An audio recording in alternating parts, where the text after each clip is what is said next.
Fala galera, sejam bem-vindos a mais um episódio do MTCast. E esse episódio dessa semana, em virtude de tudo que aconteceu no Ironman de Hamburgo. Bom, já fizemos MT News sobre isso, teve um vídeo no dia do acidente também, relatando tudo o que aconteceu. A gente conversando com o Luiz Oddi, atleta profissional, a gente montou uma mesa redonda aqui envolvendo pessoas, né, que estão em provas. Então, um organizador de prova, que é o Roberto Capixaba de Ferro, o Luiz Oddi, triatleta profissional, e o Fred Bezos, meu parceiro aqui de bancada, muitas vezes no MT News e sempre trabalhando aqui com a gente no Mundo Tri, que é responsável por, né, videomaker, fotógrafo, enfim, que está sempre na moto também, captando ali os melhores momentos das provas. Então, para a gente trocar uma ideia, bater papo e principalmente trocar experiências para que a gente melhore a segurança de todos na prova. Então, o Odd do lado dele falando muito da questão da quantidade de motos, né, que a gente viu em Hamburgo, mas das vezes que ele já passou apuros, né, em prova. O Roberto, como organizador também, todos os protocolos, todos os processos que ele tem que seguir e o que dá para melhorar depois do que aconteceu em Hamburgo. O Fred também, de melhores práticas, pensando, né, na experiência dele também, o que dá para a gente trazer de diferente.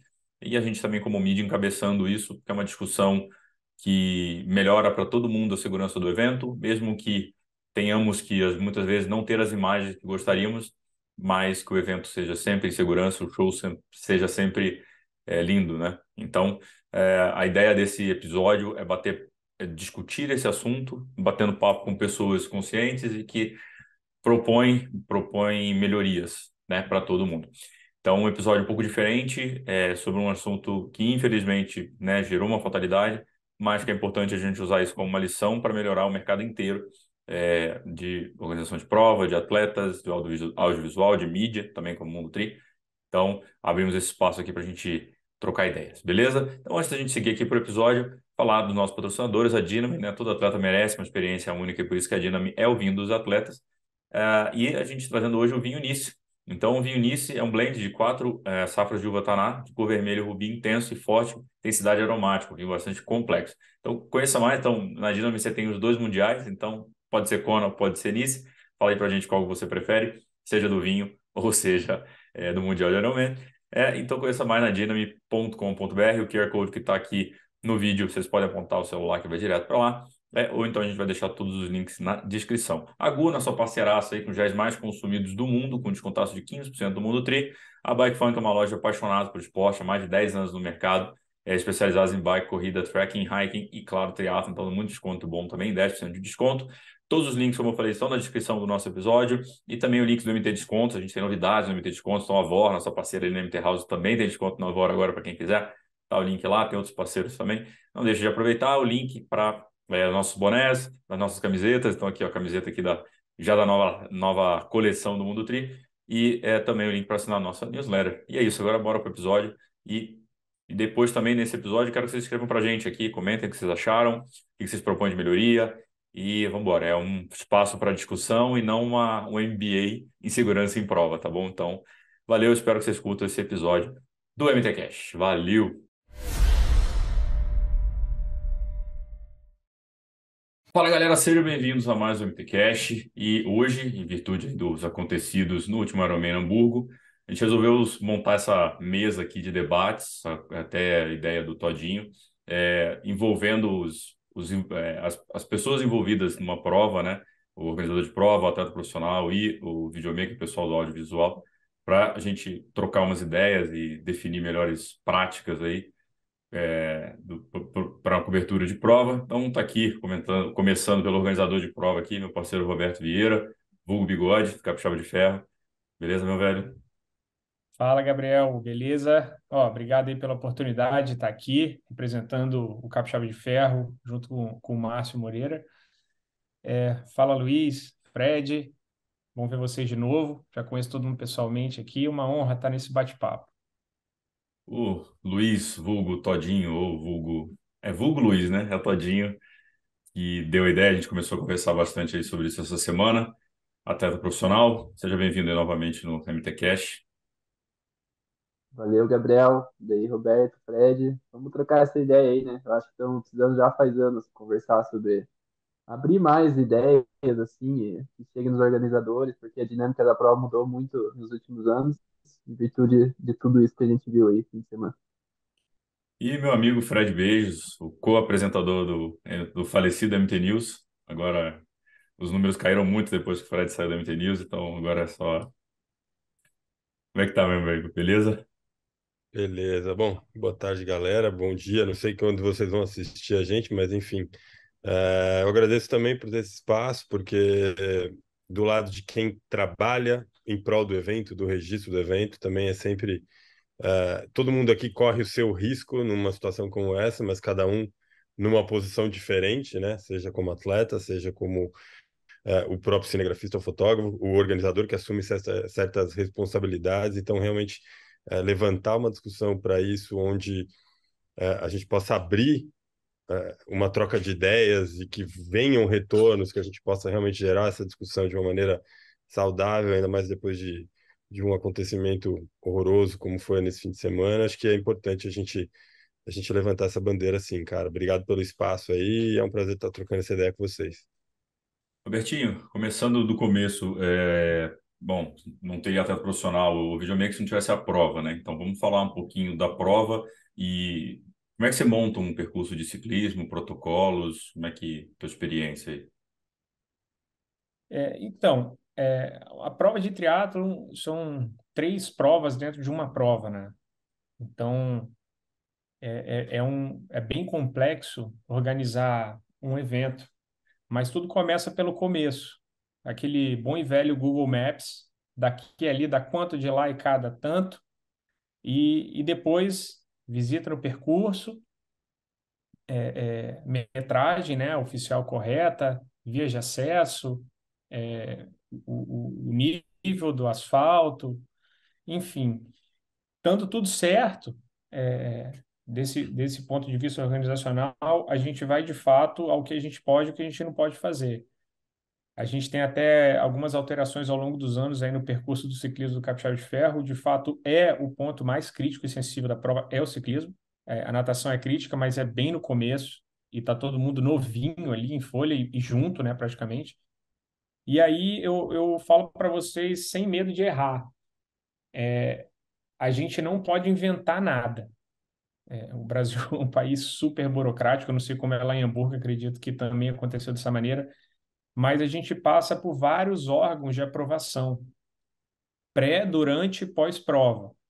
Então, falo para vocês que é complicado passar por todos, é uma pressão enorme para conseguir fazer acontecer.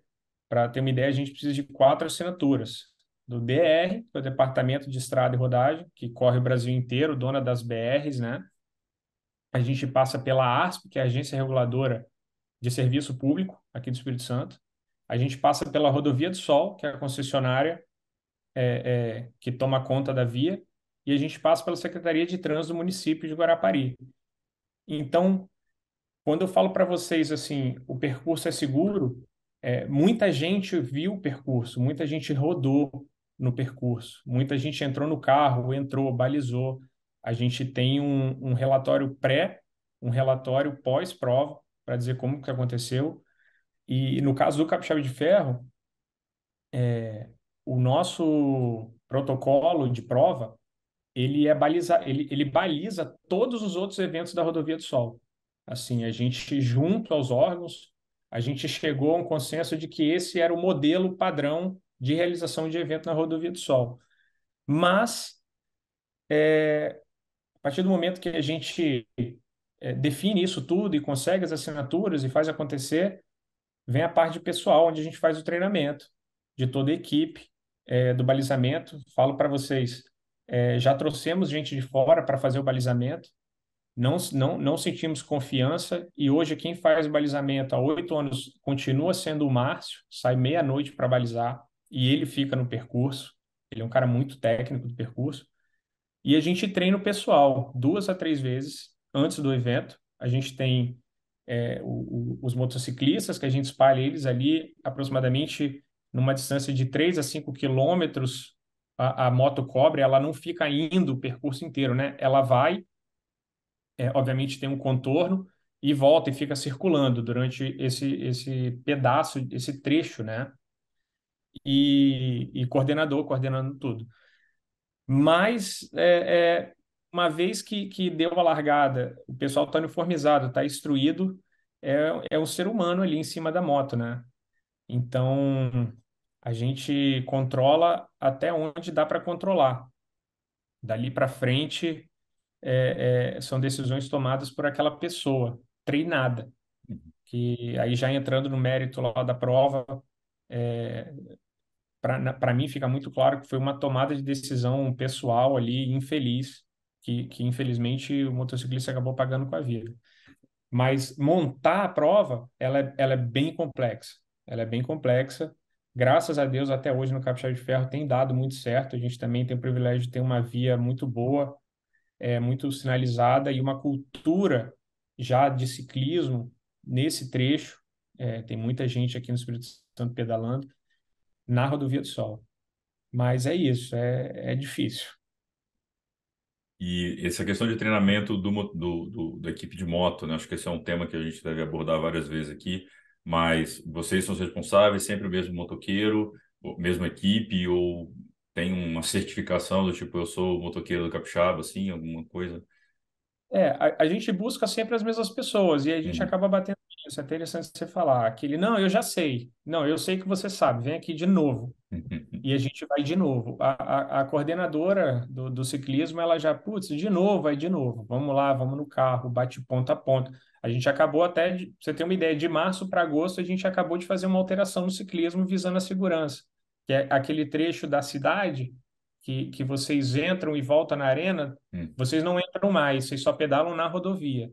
Então, a gente é uma busca constante, um aperfeiçoamento da melhoria, entendeu? Mas o treinamento pessoal, sim, a gente busca sempre as mesmas pessoas. Quando entra alguém novo, principalmente agora com a chegada da Elite, a gente aumentou o número de motos, tá? E diminuiu o número de atleta. Isso foi já pensando realmente nessa superlotação da via. A gente tem uma prova para 500 atletas, poucos atletas, então a gente acaba sempre dando sold out. A gente reduziu para 430, justamente para conseguir botar mais moto ali, mais árbitro impedindo vácuo, fiscalização da via e suporte com a chegada da Elite. Mas a gente teve essa preocupação de reduzir o número de atleta para não dar uma superlotação. Legal. Todinho, você que, né, que a gente estava trocando ideia essa semana, que estaria, né, no grupo ali da frente com um monte de moto, como é que é a tua experiência em prova com as motos ali, balizamento, tudo, como é que... Conta um pouquinho da tua experiência com isso. É, então, acho que eu já vi de tudo acontecer durante as provas.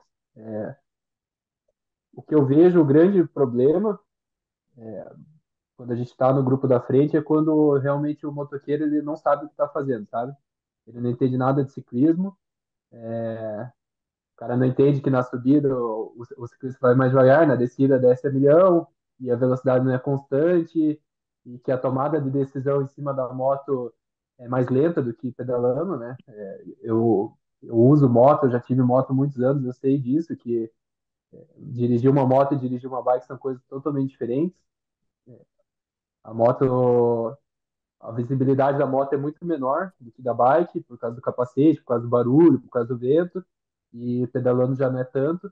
Então, eu já vi muita prova, muito motoqueiro ali mal treinado. Eu já várias vezes tive que pedir para o cara da moto acelerar, porque ele estava me atrapalhando, e daí eu não tinha por onde passar. E não só da equipe de moto, mas dos policiais também, muitas vezes de escoltas, eles não entendem de ciclismo.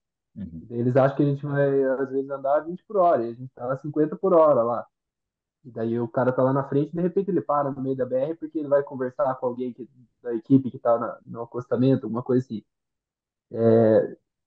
Já vi acontecer do motoqueiro derrubar a cinegrafista porque escorregou na minha frente, assim, na moto. Já aconteceu de tudo. Mas o que eu vejo é que quanto mais pior para a dinâmica da prova, para o acontecimento da prova, porque interfere. Não dá para dizer que não interfere, porque que seja ali um momento de 2, 3 minutos que um grupo de moto dá um vácuo para um atleta, ou que atrapalha o outro atleta e o atleta tem que frear, tem que desviar. Então, quanto mais moto no percurso, para a competição, para o resultado final, pior. O que eu vejo que é mais benéfico é ter certeza de que o percurso não vai ter interferência externa do público ou do pessoal que mora ali, para não entrar e não ter perigo de acidente. Uhum. E eu acho que essa é a situação mais. Para isso que serve o batedor, né? Para avisar que o primeiro está vindo, para fechar o percurso e não deixar ninguém passar a hora que está passando. Então, se tirar as motos e colocar mais esse controle de não deixar o tráfego rolar a hora que o grupo estiver passando, eu acho que é uma solução legal, assim.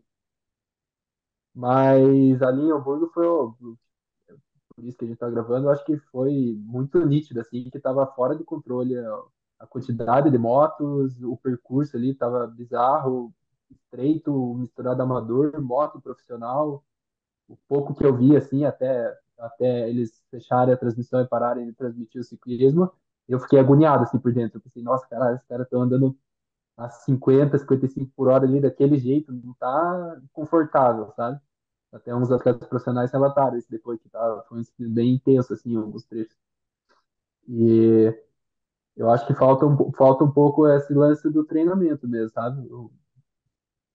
Eu vi muita gente comparando, porque no Tour de France tem os carros, tem as motos, tem tudo. Porque a gente tá falando da elite do ciclismo mundial. Os caras têm uma puta habilidade em cima da bike. Uhum. Os caras que sabem controlar, os caras que manjam de velocidade dentro dos carros, da galera da equipe, é tudo esse ciclista profissional, os cinegrafistas, todo mundo que está envolvido manja muito do esporte, sabe? Eu vejo que no triatlo, às vezes, tem uma galera que não manja, que está no controle ali da situação, seja um batedor, seja um motoqueiro que está fazendo uma diária ali, por exemplo, né? O cara não manja do ciclismo, propriamente dito. E o Tour de France, a gente está falando de uma prova que é 100% de atletas profissionais, né? Não tem um atleta amador ainda, que isso é outra da dinâmica ali da prova que complica ainda mais a prova, uma prova de triatlon, né? Acho que hoje só a PTO que faz as provas 100% ali, né? Quer dizer, o World Triathlon também tem, né? Mas provas só com Pro. E mesmo assim no Tour de France teve, né? Ano passado uma cena do carro brecando no meio, aí uma moto a bike dando atrás, assim, moto fazendo cagada também, E ainda tem acidentes horríveis no Tour, né? Mas né? mesmo assim a gente está falando da elite ali. Né? Caras que sabem o que estão fazendo. E, cara, você falou sobre uma coisa também, talvez o fair play, né? Tipo, a gente viu em Hamburgo, agora falando no lado esportivo, desportivo, cara, pedal para 3,57, 3,59, uma galera 4,05 e uma prova com 24 sub 8. E a conclusão que os prós lá que estavam na prova chegaram era, cara, tinha 9 motos para cada atleta, tipo, 2 motos por atleta, vácuo ali pra caramba. A gente viu cena, né, das motos, os caras papeando com o líder atrás, tipo, cara, claramente estava dando uma condição ali pro líder. É, Então, assim, foi direto, né? Impactou direto no resultado da prova, né? sabe que até o Roberto sabe, não sei se eu mandei mensagem ou conversei com ele antes do último capixaba ali e falei do batedor para ele, cara, batedor, como que vai ser e tal. Daí ele falou, explicou certinho, o batedor no capixaba foi exemplar, assim, ou ele tava atrás do lado do Reinaldo, todas as vezes que eu cruzei eu vi, tipo, de olho o que estava acontecendo na frente, porque eu acho que o batedor é assim, tem um cara na frente, um líder, ele tem que ficar atrás desse líder, do lado, e se ele vê uma coisa lá na frente que pode oferecer risco, ele passa, avisa, tal, e depois volta. E se for um grupo de, sei lá, 5 ou mais atletas, esse batedor tem que estar a 200 metros para frente. Tem que estar muito lá na frente, ó, senta o pau. E daí vai avisando, vai buzinando, vai indicando para os staffs ali que estão no percurso, ó, tá vindo o grupo. Porque muitas vezes o batedor, ele acredita que ele tem que proteger o atleta. Só que eu acho que não é essa a real função do batedor. A função do batedor é avisar que os atletas estão vindo, para a galera que está no percurso. Então, ele, nessa intuição de proteger o atleta, ele quer ficar perto do atleta.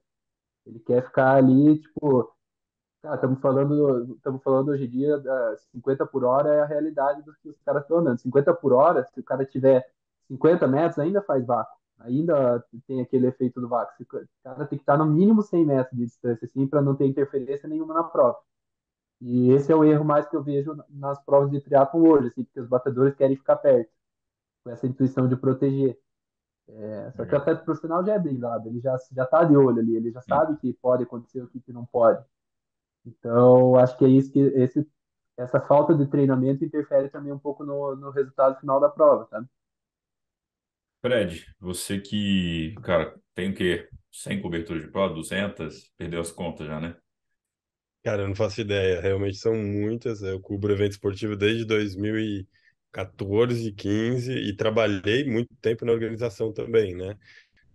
Trabalhei em duas empresas grandes de organização de eventos de corrida de rua, triatlon, fiz ciclismo também especificamente, como organizador e também participei de algumas provas dessas como atleta e há muito tempo tenho feito trabalhos em cima de moto em percurso.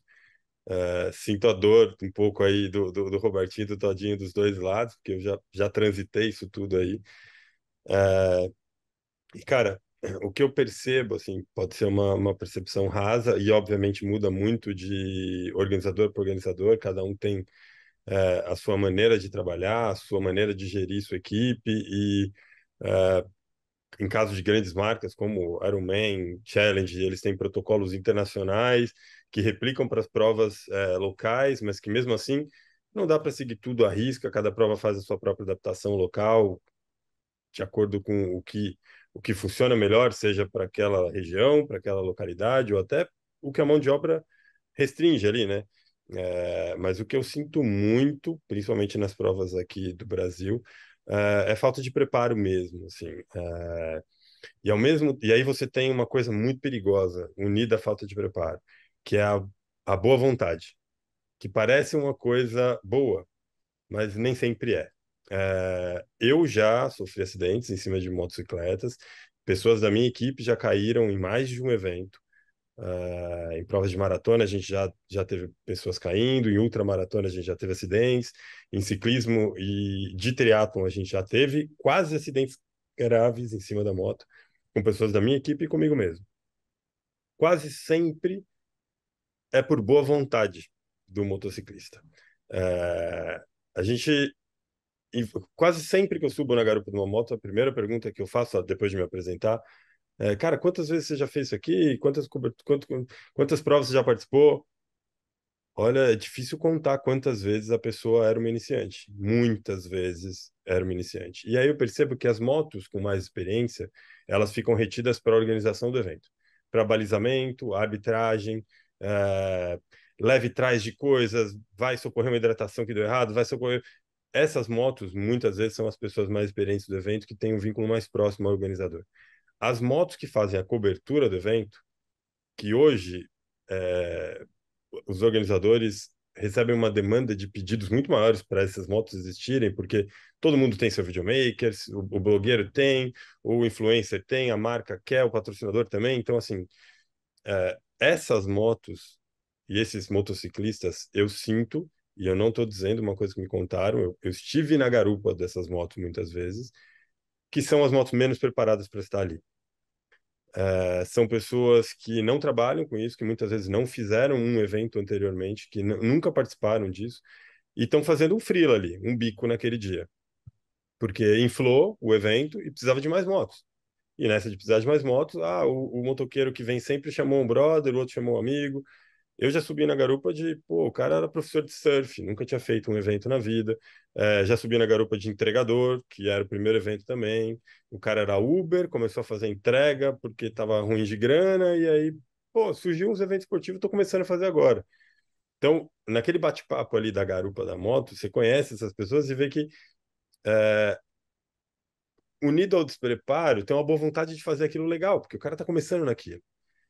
E aí ele acha que, pô, se eu cortar aqui, se eu acelerar, eu vou dar uma mão para ele pegar uma imagem legal. Ou se eu entrar aqui, ó, ficar bem pertinho. E às vezes você está tão focado na execução do seu trabalho, olhando na tela da câmera ou na lente da câmera, que você não consegue cuidar da movimentação do motociclista. Eu já várias vezes tive que falar, cara, não, aqui não, não, não se mete aqui, não, corta por ali, não faz isso não. Porque mas às vezes você não está olhando, porque você está preocupado em realmente fazer o trabalho que você está na garupa para fazer. E é onde acontecem cagadas. Desculpa o palavrão, gente. Estou falando de uma maneira muito Não, a gente não coloquial. fala. Eu não falo palavrão na BTcast, é proibido. Mas, Pode nunca. Não cara, fala. e é muitas vezes a boa vontade mesmo, cara. Eu passei por uma experiência de estar numa moto, num evento de triatlo, onde eu focado numa cena bonita e realmente estava muito bonita, o motociclista chegou a acertar o braço do atleta que estava esticando o braço para pegar água na hidratação. Porra, o cara não tinha nenhuma experiência, porque se ele tivesse qualquer experiência, ele jamais entraria entre um atleta e uma hidratação. Ele estava entre os dois, ele não estava nem para um lado da pista nem para o outro. É onde Então, um motociclista jamais deveria estar. deixa eu comentar a pedido disso que você falou. Uma coisa também é que eu ando de moto. Uma coisa é você andar com garupa que está ali para chegar no destino e está ligado no percurso. Então, o garupa também faz curva, o garupa também equilibra a moto. Outra coisa é o garupa segurando uma câmera, desequilibrando a moto, pedindo para você acelerar, frear, sair e desviar ciclista. Muda totalmente a dinâmica de pilotagem da moto também. Isso, o cara já não manja de ciclismo, a dinâmica de pilotagem está ruim. Chovendo, vento, cara, é a receita certa, sabe? Receita Exatamente, cara. certa E para tem dar tudo errado. isso, tem E, tudo isso, cara. e Fred, você falou de boa vontade, muitas vezes também é muita boa vontade do próprio videomaker, o fotógrafo, que precisa do take e corre o risco também em momentos que talvez. Eu lembro ano passado, né, o Fred a gente estava olhando junto no Ironman Brasil e mudou, né? O clima mudou, né? Aquela meia hora de tempestade que caiu lá.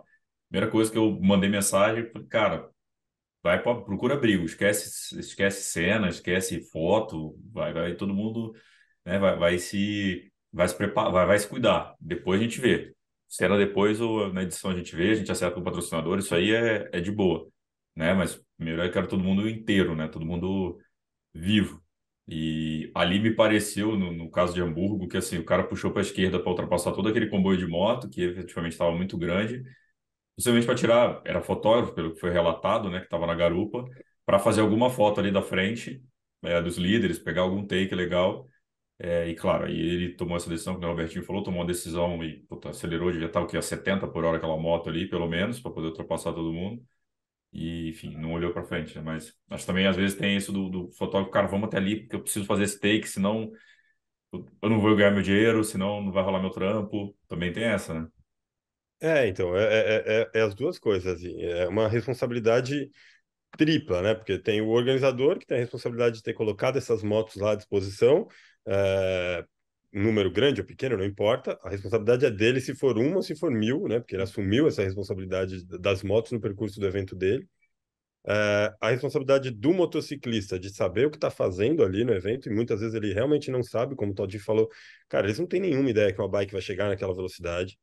É, Cara, eu lembro eventos de bike dando 80 por hora em descida e o motociclista não se conformava. Ele falou: Olha o meu painel, olha o meu painel. Porque o cara não acreditava que a bicicleta ia chegar naquela velocidade. Ele achou que ele ia acompanhar o ciclismo de uma outra forma.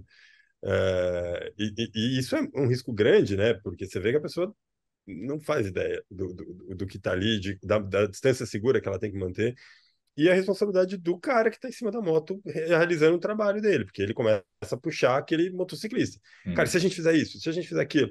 Então, é uma responsabilidade muito grande de várias pessoas ao mesmo tempo, e que qualquer um que errar pode causar acidentes, desde os mais simples, como esse que eu falei que, pô, a gente quase acertou o braço de um cara na hidratação ali, tocou, mas, pô, era na corrida, estava devagarzinho, mas mesmo assim poderia estragar a prova, até coisas fatais, como acabou de acontecer, infelizmente, né? Talvez ali, como o próprio CEO do Ironman falou, a prova segura.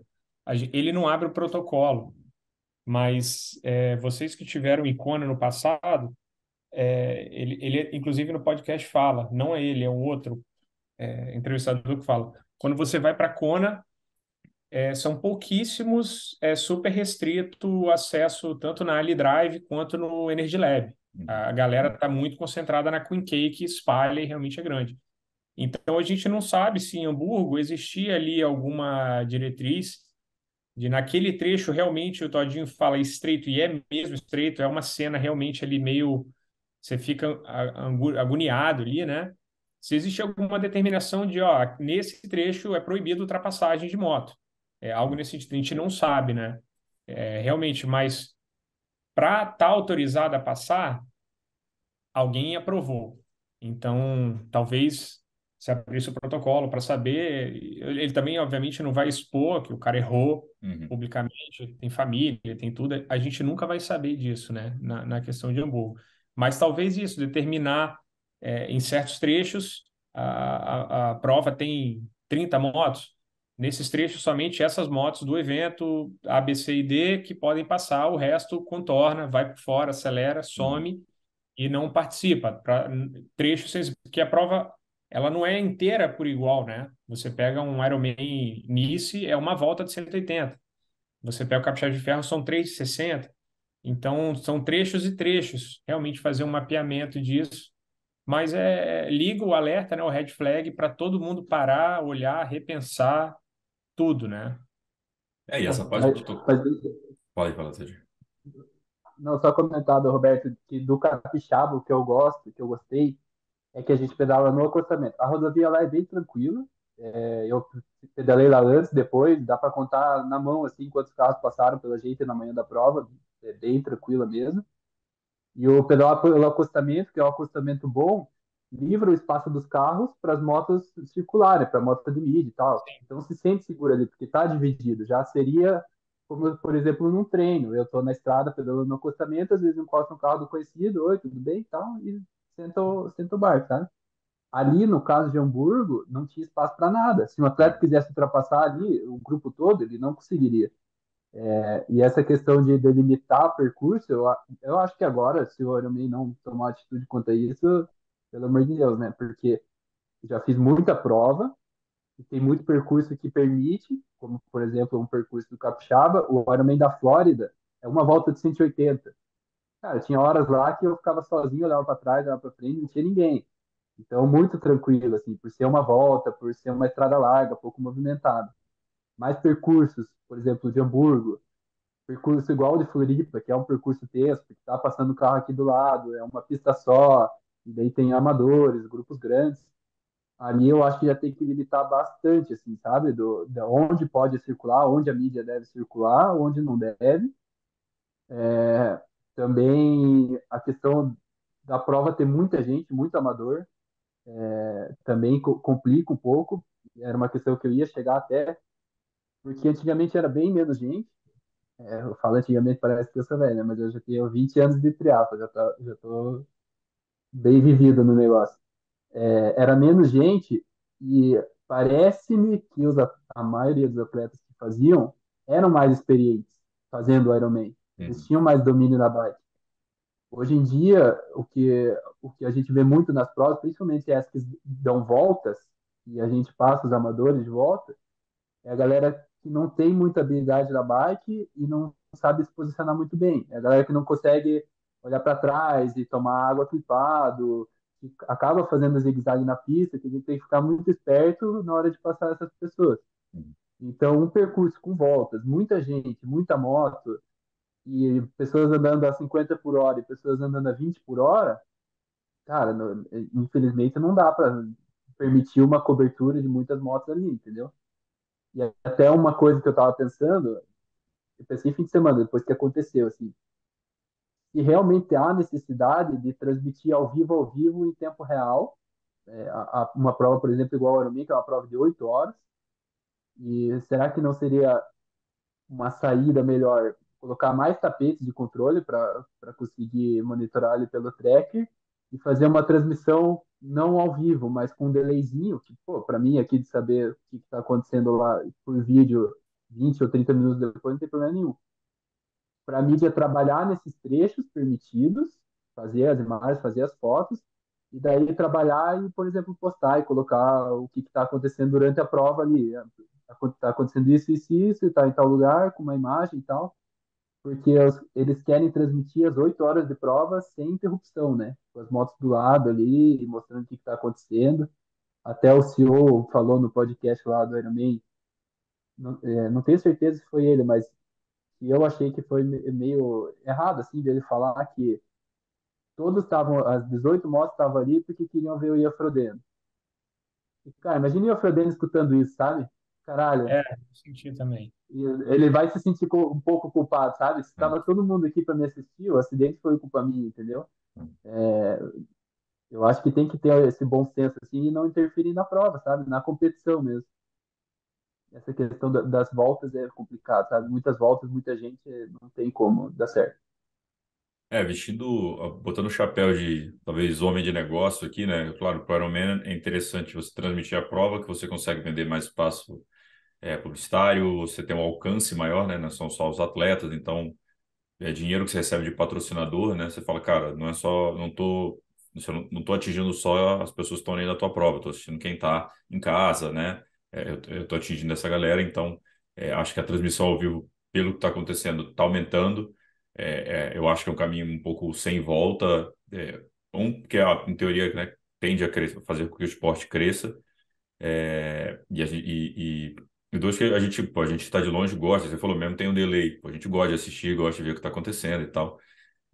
O lance é isso, será que os percursos estão prontos para encaixar uma transmissão de prova?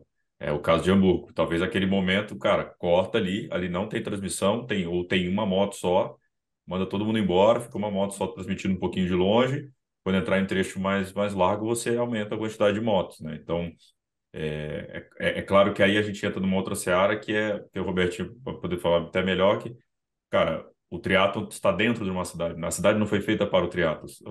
A prova está invadindo uma cidade, você não pode simplesmente, cara, eu vou criar então mais 3 vias aqui para poder passar minha prova e fazer a transmissão, né? Então você tem que se adequar a isso. Mas Ia você falar também isso tem o agora. desenho. Você tendo o desenho, você tem que encaixar, né, o plano, cara, onde é que eu consigo passar com moto? Né, 18 motos cabem nesse trecho? Acho que não cabe. Mesmo Floripa, né, pô, talvez quando chegue depois ali no centro, pô, ali tá mais espaço, eles cabem mais motos, mas quando tá na rodovia ali saindo de Jurerê, tô jogando aqui, né, não faz sentido ter várias motos, a transmissão, pô, vamos fazer uma câmera estática aqui pegando só um ponto, aí o Fred depois me fala se também é viável, né? Mas assim, e não vamos ter moto nesse percurso, e a moto só chega lá na frente quando a gente saiu desse fuzuê. Você fala, Robertinho?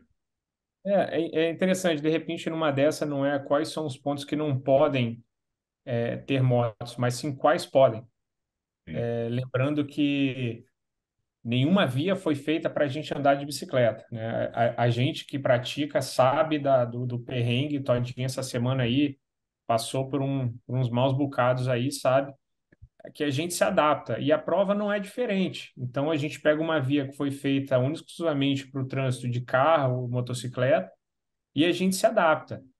O asfalto, o buraco, a tudo. A gente vai lá e capacita uma prova acontecer naquele espaço ali, tudo de forma adaptada, dentro de uma norma de segurança, que aí eu te falo cá entre nós, assim, tudo em cima do que vai acontecendo e a gente vai aprendendo e melhorando. Mas eu tenho certeza que o primeiro organizador que chegou naquele local, falou, vou fazer uma prova de triatlon, a prefeitura, o DE e os órgãos chegaram e falaram assim, ah, pô, legal, olha só, tem um protocolo aqui, você tem que seguir isso. Então, tudo é criado ali, né? Obviamente, o Uhum. Capixaba de Ferro, o Todinho veio e a gente já está no 8º ano, agora com provas por 2 anos. Eu até brinco com o Márcio, que a gente chega, joga o cone para o alto, ele já vai caindo no lugar certo, né? Brincadeira, tá, gente? Mas é desafiador realmente essa parte. Tudo que a gente já está falando aqui, do treinamento, do pessoal, das tomadas de decisão, dos amadores, do profissional. É bem complicado. A gente sofre com fatores externos.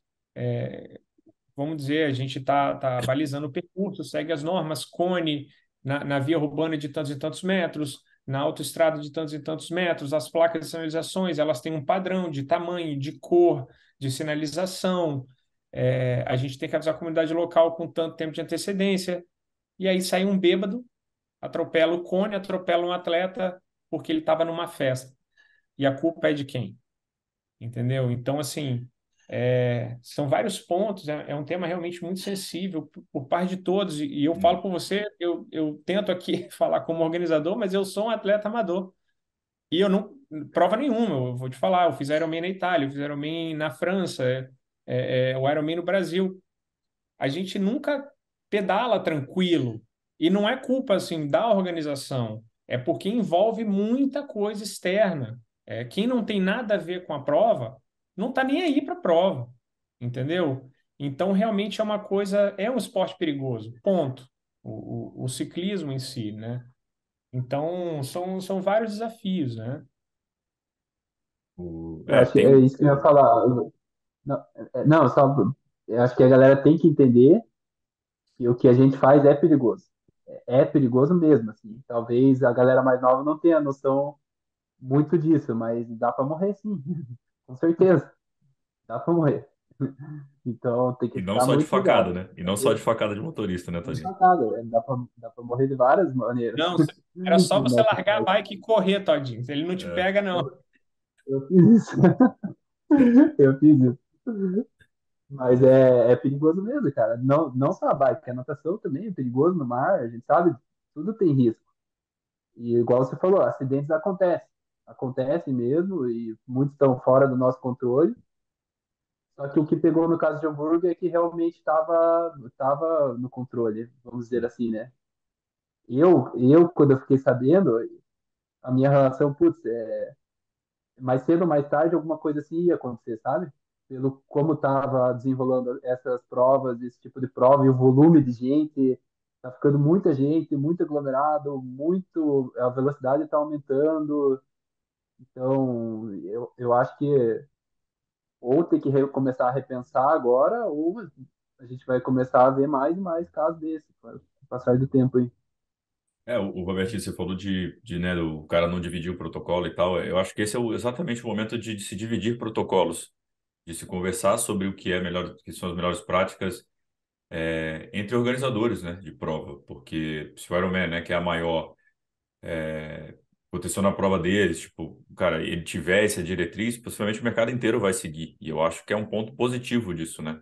Porque é isso, se as pessoas sabem que tem um risco no esporte e acontece a fatalidade, tem gente que vai falar, puta, não vai estar no pedal não, tá doido, não vou fazer triatlon. Então, até para o esporte é ruim, né?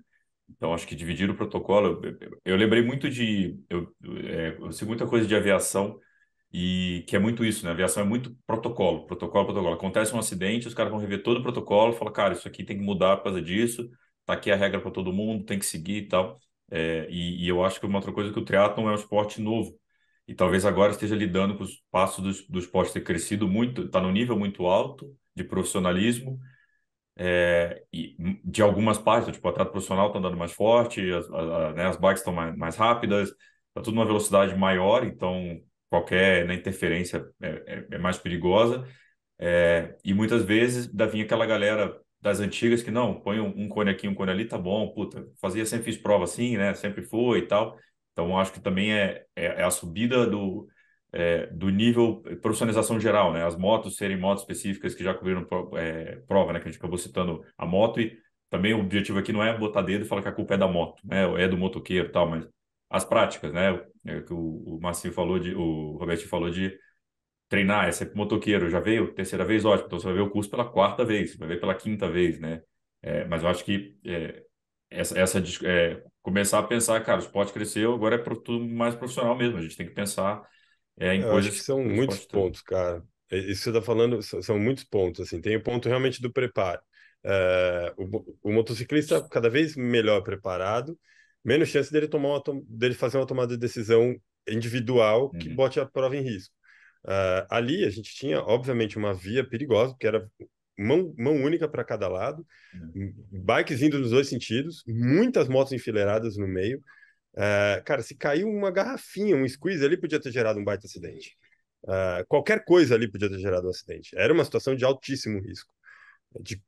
Assim, não sei qual é o protocolo dos caras, eles não dividem, mas eu duvido que aquilo é um protocolo.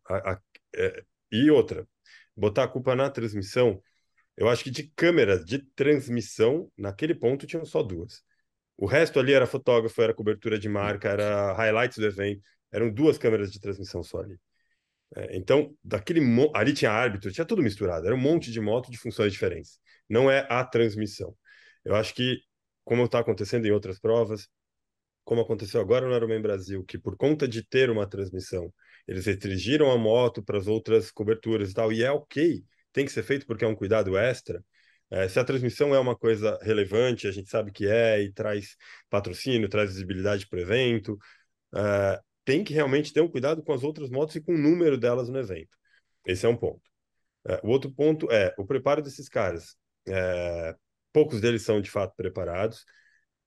A gente também sabe que quanto mais preparados, mais cara essa mão de obra se torna e esbarra num outro limitador para o evento crescer, que é o custo da planilha para tirar esse evento do papel. O Robertinho sabe, então, assim, o motoqueiro freelancer ali e tal, ele é muito mais barato do que o cara que é o chefe dos motoqueiros, que é o coordenador e tal, e que a gente precisava de mais pessoas com esse expertise, com essa vivência, com muitas provas no currículo, para poder não fazer uma tomada de decisão individual, porque você pode criar todos os protocolos possíveis. Se o cara tomar a decisão errada, vai dar cagada, não tem o que fazer. Em Kona, o Robertinho citou, Kona é muito restrito, é muito restrito. Não importa se você já cobriu 20 provas na vida, eles vão determinar, de acordo com uma baita análise de currículo esportivo e de função, para que função você está exercendo aquela cobertura, se você vai ter acesso à moto ou não. A gente estava lá com outras equipes brasileiras e com equipes do mundo todo. Pouquíssima gente tinha o colete determinado que poderia dar acesso a uma moto de percurso. Mas No Brasil pouquíssima foi gente, só o cara. Rômulo, né? Só o Rômulo que a gente Do viu com Brasil, colete. só um videomaker tinha acesso, cara. E porque é um cara super tarimbado, que todo mundo já conhece, que tem uma rodagem enorme no mercado, e que sabiam que ele não ia forçar uma decisão errada do motociclista, ia se comportar direito no percurso. Porque ali dentro, como eu já disse, é uma responsabilidade dividida. É o cara que está na garupa e o cara que está no guidão. Uhum. Qualquer um dos dois pode forçar uma situação de risco. Eu cobri recentemente também, trabalhei na Maratona de Los Angeles. Cara, é uma prova para milhares de pessoas, assim, é gigantesca a prova. Mano, o nível de preparo da equipe de motociclismo, eu fiquei de queixo caído, cara. Eram todos profissionais de muitos anos de rodagem em cima da moto. Era batedor de presidência da República Americana, era oficial de fronteira por muitos anos aposentado. Ninguém ali tinha menos de 50 anos de idade. Nenhum dos motociclistas tinha menos de 50 anos de idade. As motos vêm numa carreta. Nenhuma moto é a moto do cara. Todas as motos são motos preparadas para cobertura e trabalho em evento. Todas as motos com apoio extra para o cinegrafista ficar atrás de pé, ter onde se ancorar. Todas as motos eram assim do evento. Não tinha nenhuma moto diferente. Só que isso tem um custo altíssimo, como eu acabei de falar. Cada marca que queria ter uma moto no evento tinha que desembolsar US$ 1.300. Você quer uma moto no evento? Custa US$ 1.300, porque esse é o custo do nosso motociclista altamente especializado, da nossa moto de 1.200 cilindradas, que é igual a todas as outras e veio numa carreta para cá. Cara, é um altíssimo nível de preparo para evitar esse tipo de cagada. Tudo que eu sugeri ali pro cara, vamos fazer isso, vamos fazer aquilo. Pera, não, isso aqui ainda não posso. Isso aqui eu posso ali. Não, pera, aqui eu consigo cortar. Eu conheço o percurso, a gente corta a via, entra mais na frente, sai dessa multidão. Então, assim, é um cara que é muito bem treinado para estar ali. Todas as motos tinham rádio, entre elas e entre o motociclista e o garupa. Então, é o extremo. Como o Todinho falou ali, usou o exemplo do Tour de France. Eu me senti nesse nível, cobrindo aquele evento ali da Maratona de Los Angeles, cara, porque os caras estavam muito preparados no percurso, os motociclistas, digo, né? Agora, ao mesmo tempo, você tem o preparo zero, que eu também já vivenciei numa garupa. Então, é difícil chegar nesse meio termo, porque envolve custos, treinamentos, repetição, ser o mesmo profissional, isso é complicado. Agora, mais um ponto que foi falado aí é de, pô, será que a gente teria opções diferentes de fazer uma live, que não arriscasse tanto? Tem muita opção. A live ela tem black spots, que são os lugares que não tem sinal, que muitas vezes cai a transmissão e o corte vai para dentro da arena, vai para dentro da cabine de transmissão onde está o locutor ali e tal. Ou você tem uma câmera aberta filmando circulação de público ou retorno. Cara, de repente você tem que sair do líder mesmo, porque aquele lugar onde os líderes estão é um lugar perigoso. Corta para o cara na cabine naquele momento, cria um retorno mais seguro para o motociclista da transmissão já fazer esse retorno, esperar os ciclistas fazer o retorno onde eles podem e pegar eles em outro ponto. Bota uma câmera estática ali, parada, fixa, cabeada, com alimentação elétrica, só para pegar um retorno aberto. Não acho que isso acontece no Ironman Brasil, mas, por exemplo, usando o Ironman Brasil como exemplo, talvez as motos da transmissão não precisassem entrar onde tem o ciclismo da bike, pudessem ficar ali na estrada, antes de onde eles entram, porque ali é cheio de público, a torcida, gritaria. Cara, era uma saída. Ali, não estou dizendo que é o risco, tá? Ali é uma via larga, até rola bem. Mas estou falando, poderia ser uma saída técnica, que pode ser replicada em vários outros eventos. Não, ó, o percurso das motos tem que ser feito X metros antes, porque ali é um percurso mais estreito, tem público, tem segurança e tal. Bota uma câmera parada ali, cara. A transmissão corta para lá, essa câmera faz, volta para a moto depois. Então, existem inúmeras saídas técnicas para uma transmissão não ser interrompida ou ser interrompida aquele trecho da bike para cortar para uma outra cena, onde está passando um bloco grande de amadores, ou corta para uma transição e mostra a circulação de público, torcida, gente feliz, cabine de transmissão. Tem muita coisa para você colocar por cima da transmissão no momento onde você não pode estar mostrando aquilo porque não é seguro, né? Saídas técnicas existem muitas.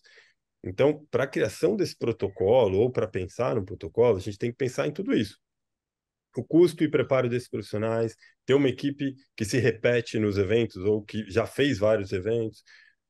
Esse cara aí da Maratona de Los Angeles que eu falei, é um time mesmo de cobertura de evento e eles rodam o país, cara. Eles rodam os Estados Unidos cobrindo eventos de ciclismo e de corrida. É, as motos vão numa carreta, cara. Não é um cara local ali que tem a moto dele e se alistou para participar do evento. Esses caras nem existiam lá.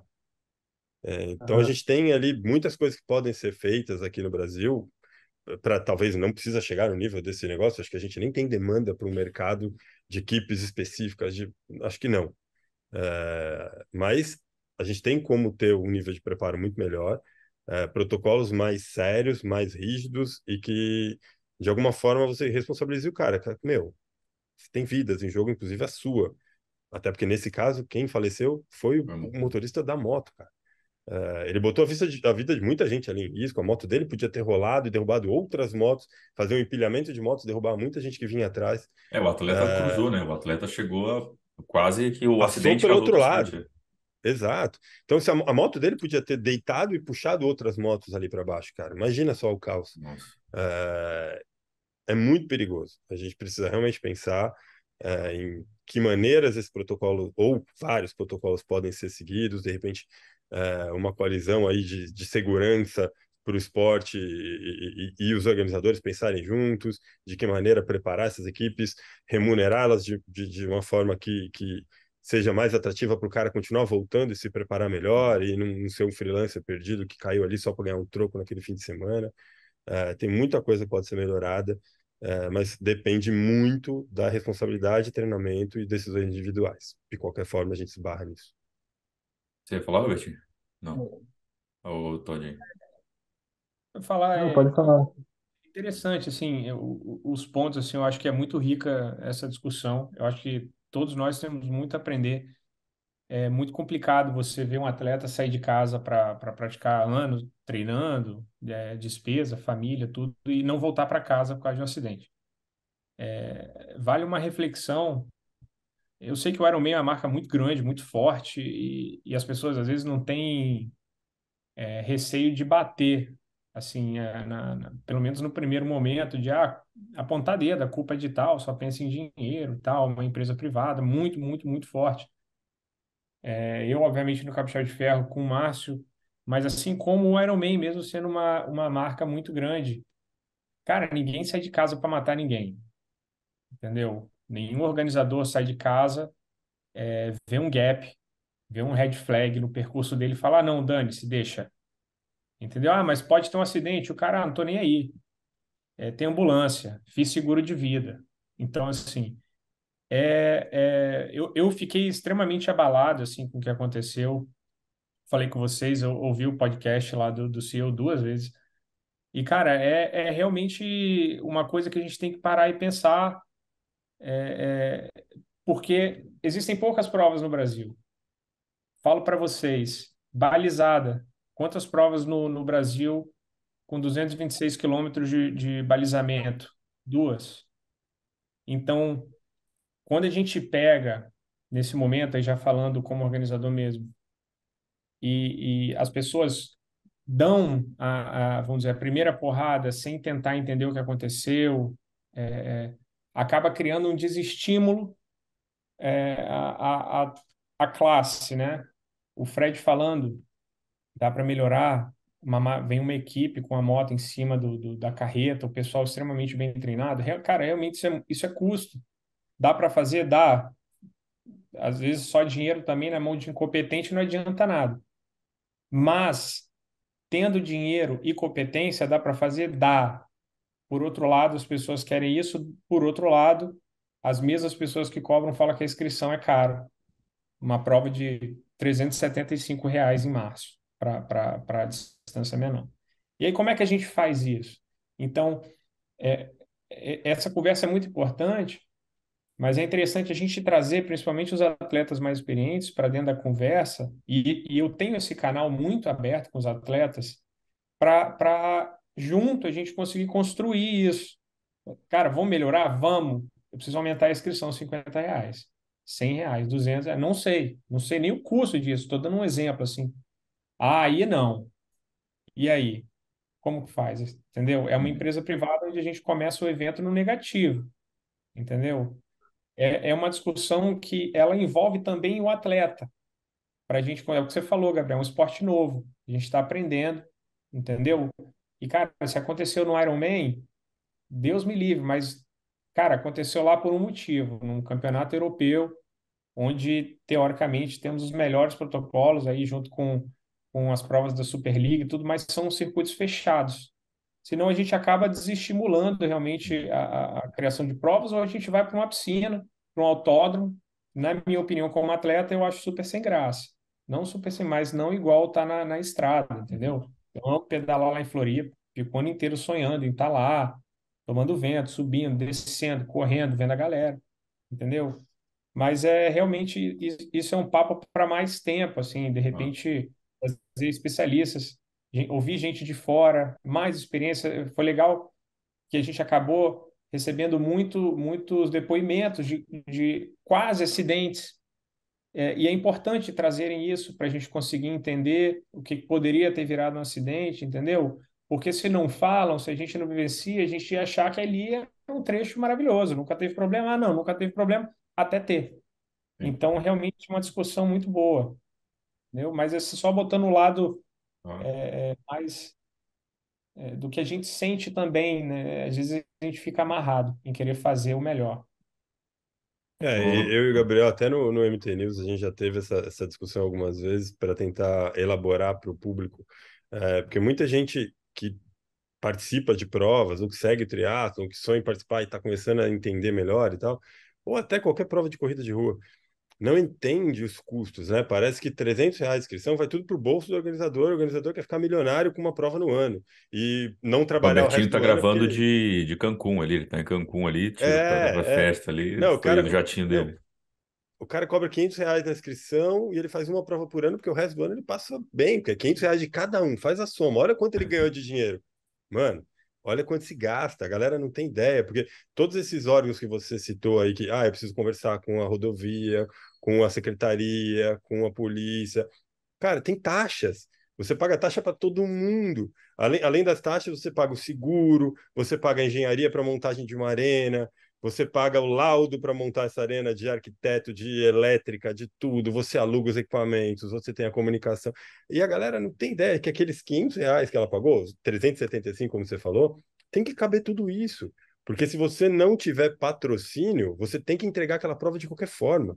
Então você tem que ter como bancar ela, mesmo que ninguém banque além de você, que seja só com a inscrição, porque você já abriu a inscrição, a prova vai ter que ser entregue. E aí a galera fala, cara, mas é muito caro.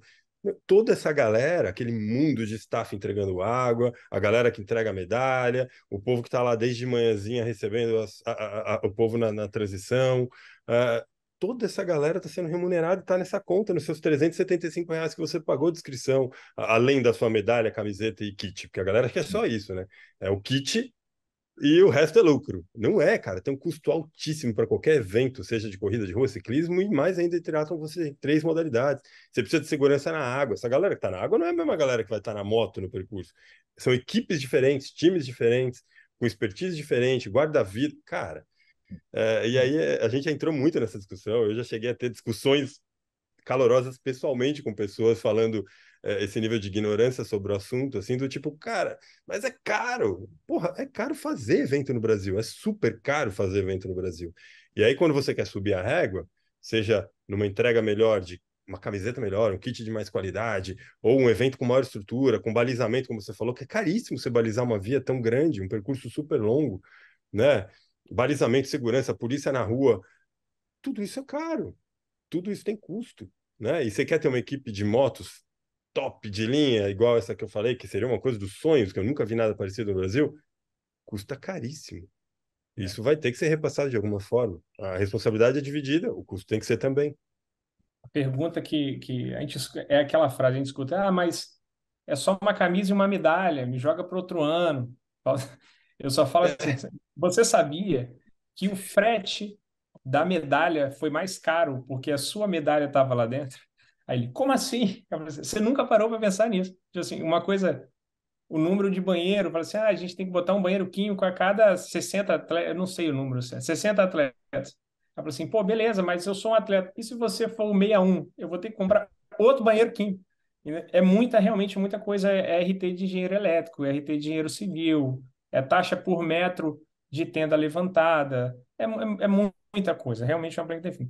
Mas faz parte do jogo também, não tô aqui para chorar. A gente Né? tá na chuva para se molhar. Ninguém tá com a faca no nosso pescoço obrigando a gente a levantar evento. Mas eu acho que quanto mais evento, melhor. E essa discussão é muito boa. Robertinho, deixa eu te fazer uma pergunta, é, começar por você, essa assim, né? Acho que a pior coisa para a organização do evento, de um evento, é ter que cancelar um evento, principalmente o evento que já está acontecendo, né? Em Hamburgo teve uma discussão muito grande sobre isso, cara. Cancela ou não cancela a prova durante a execução da prova, né? É, como é que, claro, deve ter o protocolo disso, de quando cancela, como cancela, e qual a tua opinião sobre isso ali em Hamburgo? Você cancelaria a prova? Gabriel, assim, eu não conheço Hamburgo. Uhum. Eu não conheço a prova em si. Olhando o Capixaba de Ferro, eu te falo, protocolo de cancelamento durante a prova, a gente não tem. Durante a prova, eu acho que ia ser realmente um gerenciamento de crise, né? Uma tomada de decisão minha e do Márcio ali, junto dos coordenadores e dos órgãos públicos ali que margeiam, né, a prova. Mas o Capixaba de Ferro, eu não pararia. Um acidente com vítima fatal. Sabe por quê? Eu pensei muito nisso. Como que eu vou fazer a mensagem chegar de forma clara ao longo de todos os atletas espalhados no percurso? Então, eu tenho vias que não com guarda-rei no meio. Eu tenho cruzamento de pista, onde o atleta cruza a pista somente com o balizamento dos staffs, quando você faz o contorno e tudo. Se chega uma mensagem, um telefone sem fio, uma mensagem equivocada, você, como atleta, lá na outra ponta, o que você vai fazer? Eu não tenho controle sobre a sua tomada de decisão. Você vai voltar na contramão? Você vai cruzar a pista, vai parar, frear a bicicleta e atravessar a pista no meio dos carros e voltar? Então, eu acredito que seria mais seguro o atleta continuar na prova, nesse caso, talvez uma outra tomada de decisão até o fim do ciclismo, não sei, do que de fato falar para tudo e a mensagem chegar de forma equivocada lá na ponta. Eu acho que isso tornaria a prova mais insegura ainda. Talvez, não conheço Hamburgo. Putz, tentar tirar ali o cadáver do fotógrafo ali, desviar para uma outra rua, não sei. Mas eu pensei muito no Capixaba de Ferro e eu acredito que simplesmente falar um para tudo seria mais perigoso do que fazer eles não entenderem e seguirem na prova, entendeu? Então, eu vi até que lá na Argentina, na semana passada, teve um torcedor que caiu do estádio com 20 minutos de jogo e o juiz parou o jogo e parou e acabou o jogo no primeiro tempo. O torcedor caiu e morreu. Eu falei, putz, olha lá, pararam. E aí eu fui pesquisar. falei, é um tema que está todo mundo realmente aflorado. Por que que o juiz parou o jogo? E ele parou o jogo porque a torcida é incontrolável. Não está no controle dele, a torcida. Ele não sabe o que aquilo ali poderia gerar para o decorrer do jogo. De revolta, um motim, alguma coisa, enquanto ele controla os jogadores. No triatlo é diferente. A gente controla os atletas, entendeu? Então, eu acredito que o decorrer da prova aconteceu de relativamente de forma segura, porque já estava tudo dentro de um esquema do que deveria acontecer ao longo da prova. Mas realmente, Deus me livre passar por uma situação dessa, mas seria ali uma tomada de decisão em cima do gerenciamento de crise da organização, eu e o Márcio e as equipes ali. Claudinho, o que que você pararia a prova? Cara, eu acho bem complicado, na real, porque a princípio foi um acidente, né? A princípio é um acidente, como acontece em várias provas. O que chocou foi a galera desviando ali, passando por cima da pista e o corpo ali embaixo. Igual o Roberto falou, talvez faltou uma sensibilidade ali da equipe de socorro e bombeiro para tentar amenizar aquilo ali o mais rápido possível, né? Eu acho que parar a prova é complicado. Porque a gente já viu vários outros eventos que continuaram, mesmo com essas fatalidades, assim, a Fórmula 1, até no fim de semana que o Ayrton Senna faleceu lá, continuou, e Hum, aquilo era uma situação que deveriam ter cancelado o GP, é. né? Mas também já teve jogo de futebol, já teve vários outros eventos. É aquela história, que é até ruim falar, mas o show não pode parar, né? Independente do que aconteça, o show tem que continuar. Eu, como ser humano, se eu visse ali, talvez eu não teria vontade e estômago para continuar a prova, se eu estivesse competindo ali. A Fernanda, quando ela foi atropelada lá em Porto Seguro, quando eu vi ela no chão, assim, a minha primeira reação foi parar. Fui bem devagar, aí o socorro já estava ali, eu vi que ela estava se mexendo e falando com o socorrista. Já, menos mal, a Fernanda tá bem, ela tá se mexendo. Aí eu continuei. Mas o resto da prova para mim foi uma tortura, assim, sabe? Até porque foi uma prova bem caos, assim, sabe? Foi uma prova que não estava confortável para ninguém. Mas quanto organizador, quantos mil atletas tinha em Hamburgo, né? Às vezes, para muitos desses atletas, é a prova da vida, é a prova que o cara se planejou anos e anos e anos. E, como, igual o Roberto falou, você vai chegar pro cara e vai falar: Ué, a gente está paralisando a prova porque teve um acidente ali e uma pessoa morreu. E o cara vai falar: Onde? 60 quilômetros daqui. O cara não vai entender muito bem, sabe? Tipo, mas o que eu tenho a ver com isso, sabe? A minha prova, não posso continuar, enfim. É uma questão bem complicada, assim, bem complicada mesmo. É, Você, é que o que Fred. chocou a Ah, gente, foi mal. o que chocou foi que foi ao vivo, e o que eu tenho certeza que erraram feio, é continuar a transmissão como se nada tivesse acontecido, como se estivesse tudo bonito, e a galera perguntando o que aconteceu, mas é aquela história, né, pô, vai avisar ao vivo o que aconteceu, e se a família estiver assistindo e não estiver sabendo ainda, é uma situação bem complicada, mas a transmissão acho que devia ter parado, sim, deviam ter avisado, aconteceu um acidente, a gente teve que parar a transmissão, depois vocês ficam sabendo o que aconteceu na prova, enfim, acho que é isso. Fred, beijos. O que você acha? Cara, se eu fosse organizador, não pararia. Eu acho que não é questão de ser indelicado, desumano, não é isso. Até porque naquele primeiro momento você nem sabe muito bem o que está acontecendo. Como o Robertinho falou, parar um evento desse tamanho, com essa amplitude, com a comunicação não integrada em todos os pontos, é muito difícil. Mas eu acho que não é nem só por ser triatlon. Eu acho que para vários esportes o que aconteceu foi individual. Felizmente, de certa forma, foi individual. Atingiu pouca gente, poucas pessoas, num evento muito grande. Então, eles têm que lidar com essa emergência, assim como pode ter vários outros. A gente já teve casos de atropelamento não fatais no Brasil em eventos, como o Todinho acabou de citar o da Fernanda, tiveram outros. A gente já teve outros acidentes, eu já cobri eventos de ciclismo que na linha de chegada caíram 6 pessoas emboladas, 2 foram parar no hospital faltando 30 metros para a chegada. Então, a prova não vai ser cancelada por isso. Até porque até se apurar o que aconteceu, nem todas as vítimas são fatais, às vezes nenhuma nem é fatal, e até entender, vai para o hospital, avalia, fica no socorro. Parar um evento, cancelar o evento em andamento é muito complexo, é muito complicado, e não é justo também com todo mundo que está lá.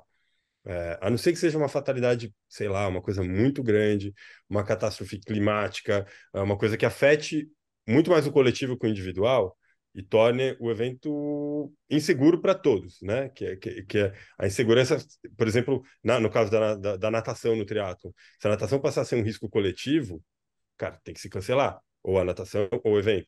É, Pô, a entrada de um ciclone, por exemplo, já teve no Ironman do Texas a entrada do ciclone, cara, não tem como fazer um pedal, né? Então Meu tem, pai tem tava coisas nesse, que.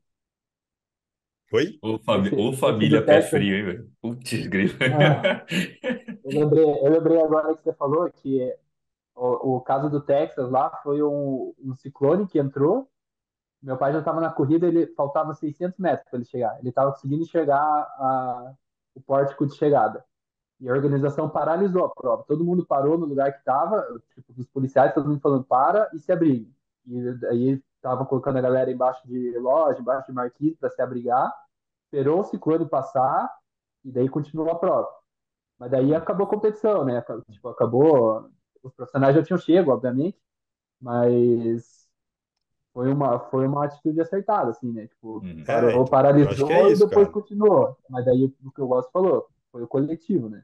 Não foi o individual. Então, eu Acho penso que nem muito mais família nessa sofreu. questão do coletivo mesmo, cara. E a transmissão, assim como foi o caso do Senna, infelizmente, né? Que, pô, aconteceu uma fatalidade num dia que talvez pudesse ter evitado uma Evitável, né? fatalidade no dia seguinte, mas a, a corrida continuou, a transmissão da corrida continuou. Não era uma live, hoje a gente está na moda dessas lives e tal, mas era uma coisa ao vivo na televisão para o mundo inteiro assistir, muito maior do que a transmissão desse Ironman.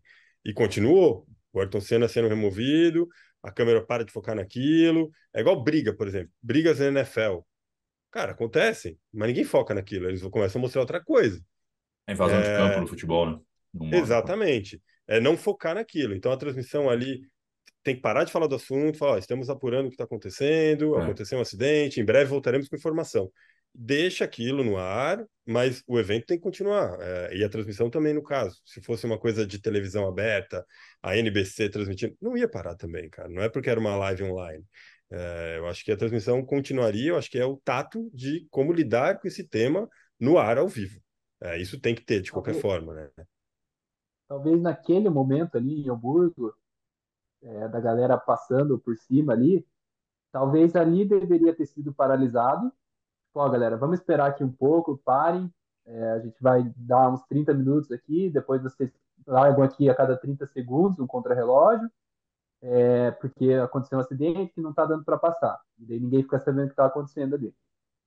Ali ter Mas, dado uma Ou corta paralisada e para depois cabine, cara. Corta continuar. para cabine de transmissão não, ali, não, meu. Bota. de transmitir a prova, de parar a prova, né? Porque eu citei nos meus vídeos que eu era a favor de cancelar, né? Parar a prova. Não, você falou, né? Fatalidades podem acontecer, já teve no mar, né? Principalmente, né? Fatalidades, a gente vê acidente de bike, entra ambulância e tal. Esse possivelmente teve um tempo maior ali de resgate, porque como teve óbito, cara, com certeza a polícia teve que entrar em cena, teve que fazer reconstituição, tem um monte de coisa, então vai para outra esfera ali, que né, não é um evento, mas como todo evento, se você não consegue garantir a segurança da galera, você tem que parar. Foi o caso do árbitro aí que você falou, Robertinho. E ali, quando eu vi a galera descendo da bike para subir um morro, para desviar, eu falo, cara, aí talvez seja um ponto da comunicação. A galera, nesse ponto parou todo mundo, 1 hora de pausa. Assim, lógico, Mas aí a gente eu está acho, falando que seja muito eu fácil acho, ficar lá, né? Mas, mas eu acho, ô, Gabriel, eu não tenho certeza. O CEO, o Andrew, ele fala que o pedal ele estendeu pós-acidente. Eu acho que houve uma alteração e foram algumas pessoas que passaram por aquela situação ali realmente esdrúxula. Mas eu não sei também se houve uma alteração e um desvio de caminho que fez o percurso ficar maior depois. na verdade, Então porque tem eu percebi que o percurso foi encurtado em 10 km. Em alguns encurtado? casos, eu Teve vi. alteração. Teve alteração depois, só que teve essa cena aí, acho que por causa dessa cena, tipo, talvez a galera tenha que ter subido para continuar o percurso já numa outra rodovia. E o problema é que o acidente foi no começo né, da prova, com 30 km de bike, e a situação do excesso de motos, do excesso, continuou. Então, assim, é aquele dia que deu uma merda, mas poderia dar muito mais merda, né? Tipo, continuando, mas foi só ali. É interessante, claro, imagina o tanto de grana que envolve o grande sonho, não grana só da organização, mas de pessoas que estavam lá, estavam se preparando para a prova e tal. Mas, cara, imagina se acontece mais um outro acidente, sabe? Tipo, você não parou a prova e mais uma pessoa cai por mais um problema da organização. Cara, Não, aí teu negócio quebra de uma vez, sabe? Tipo, talvez você vai ter que achar essa prova nunca mais vai existir, sabe? Lógico, eu acho que a gente falando, né, Roberto? Ele falou isso, falou, cara, eu não faço prova eu quero todo mundo que vem aqui é para terminar, vem praticar saúde, né? É para pessoas chegar aqui e tal, voltar para casa.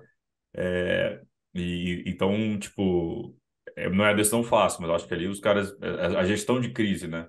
E não é só em evento, né? A gente vê um monte de empresa fazendo muito de cagada quando tem alguma crise grande, de, sei lá, queda de barreira lá da Vale, acidente aéreo, né? As empresas, depois de um tempo, começaram a ter uma equipe de gestão de crise, porque era um monte de desinformação, né? Merda, né? Então, talvez esse seja algo que vai ser adotado agora de você ter um comitê ali para responder rápido também, que não adianta você responder 4 horas depois, né? A nota do falo Ironman para você, Europe chegou 6 horas depois do acidente, sei lá. eu falo para você, por ser uma prova pequena, isso até facilita, né? Tá todo mundo ali, quem pode tomar a decisão tá ali. Tô eu, tô o Exato. Márcio, tá a polícia, tá o secretário de esporte, tá. Então, assim, e aí, o que que a gente faz? Vamos fazer, vamos embora. A gente reúne ali e resolve rápido. O Ironman realmente, ele frisou que era madrugada nos Estados Unidos, né? A sede é lá em Tampa, né? Na Uhum. Flórida. E eles só ficaram sabendo meio que depois. Então, eles não puderam, a sede não pôde mandar diretrizes do que fazer na hora. Então, isso com certeza foi um fator também muito Claro. ruim para tomar a decisão. Entrando em outros pontos práticos aqui, a gente estava falando, né, fora do ar, né? O Todinho que me mandou até o post do Patrick Lang, né, de como, acho que a gente até no papo aqui a gente já chegou um pouco nessa conclusão também, né, que o Patrick Lang, vários atletas, né, o Todinho relatou, o Felipe Santos escreveu, a Pamela Oliveira escreveu, depois o Frodeno, todo mundo falando sobre, né, os close calls, né, às vezes que eles já tiveram, passaram perto de algum acidente e a coisa não aconteceu por sorte, e aí um pouco do Todinho falou também, é inerente, tem um risco inerente ao esporte, eu não tenho o que fazer, o cara descendo no Tour de France a 95 por hora naquelas curvas fechadas, ele sabe que ele tem o risco de cair. Né? Isso acontece. Mas que o Patrick Lang soltou alguns pontos, e antes de falar até dos pontos do Patrick Lang, o Challenge Roth já tinha soltado em março uma diretriz de que ele diminuiria, ele ia fazer já protocolos para minimizar risco. Então, lá na Alemanha também, Challenge Roth já falou lá em março, e agora em Hamburgo, pelo excesso, acho que o cara o CEO do Challenge soltou até um vídeo falando, estava bem chateado com o acontecido, até porque também é na Alemanha, né? É no esporte, é no próprio esporte, mas é na Alemanha. Então, assim, né, que minimizar o número de motos da mídia, né? Então, a gente, lógico, eu como Mundo Tri gostaria muito de trazer imagem, foto do Todinho em todo momento, vídeo, tudo, mas entendo que não dá. Restringir o número de motos privadas. E aí, Roberto, tem um negócio que a gente estava falando um pouco offline, mas que você falou, né? Tipo, a gente comentou no geral, né? Que hoje o número de pessoas querendo gerar conteúdo é maior. Mesmo você vetando, tem gente que ainda teima em entrar né, no circuito ou filma de carro, né? Acontece, né? É só você entrar no YouTube. É só você entrar no YouTube. Tem uns que pedem ainda, tem muitos que nem pedem, mas todo atleta hoje gosta, né, com justiça, de ter uma lembrança boa do evento, né, daquele projeto, principalmente o primeiro, assim, o primeiro full, o primeiro triatlon, o primeiro Ironman. E aí muitos acabam filmando, a família acaba indo de carro, tirando foto, filmando, mostrando tudo. Durante a corrida é mais tranquilo, eles só incomoda, mas não tem um risco real ali, né? Mas é um desafio, talvez um trabalho de conscientização. Aproveitar que essa conversa ajuda muito, né? A gente trazer isso para que o atleta oriente sua família e fala, ó, fica aqui, eu vou pedalar, é mais seguro para mim. É. Me espera aqui na corrida, se você quiser, uma bicicleta no próprio Capixaba de Ferro. As pessoas perguntam, posso acompanhar de bicicleta? Eu sempre falo que não, para não atrapalhar o decorrer da prova. Você não pode acompanhar, não pode ter pace, não pode ter ajuda externa. Mas quando a gente vê aquele cara que vai fazer para 14, 15, 16 horas de prova, é mais um apoio moral e a gente permite. Não está botando o coletivo em risco, não está atrapalhando a prova de ninguém, a gente deixa. Mas realmente é um trabalho de conscientização, da boa prática do atleta também, né? Então, E acho legal que a gente falou, né, de moto, do percurso, de que melhorar também como organizador, como mídia, como atleta, e os torcedores também, que as pessoas também têm que se conscientizar, também são parte importante dessa história. Para isso, não, a gente vê a gente cruzando, né, cruzando a pista, nossa, cara, quando começa a ver aquela galera cruzando pista, correndo para pegar a bike do outro lado, você fala, cara, pelo amor de Deus, olha para os dois lados que você está fazendo, né? E a gente vê isso demais, tão importante também que não adianta o Robertinho botar protocolo para todo lado, vir o batedor passando para puxar o todinho, o Fred tá cheio de protocolo para mudar de faixa e de repente você vai lá para ver a sua esposa, seu marido que está passando lá e atravessa e faz a cagada geral, né? é raro, mas acontece muito, né? Muito. Doutor, a gente É, tem um Esse de infeliz, atravessar é a coisa que mais acontece. é Esse da complicado. galera se atravessar, putz, ali na beira-mar em Floripa é foda. Toda vez que eu fiz Floripa, tem que dar uns gritos ali. Tem os sinaleiros, né? é, Quando a galera cruza pra ir pra beira-mar, passear, tá acordando de manhã. Esse ano não, porque tava chovendo e frio, né? Mas antes que tava clima bom ali, sempre é complicado. Da, falando da parte corrida profissional, de tudo isso aí que o Patrick Lang postou ali, que o Challenge se posicionou, eu acho perfeito. Talvez uma solução, porque eu vejo muita interferência na prova, entendeu? Quando isso acontece, de muitas motos e mídia e tal. Ter uma única moto para cada função, por exemplo. Que o Ironman é difícil a gente ter acesso e conseguir conversar com eles. Que nem o Roberto, eu mando mensagem para ele falando do batedor e tal, vamos conversar para a gente fazer certinho, não interferir no resultado da prova. Mas o Ironman é um pouco mais complicado.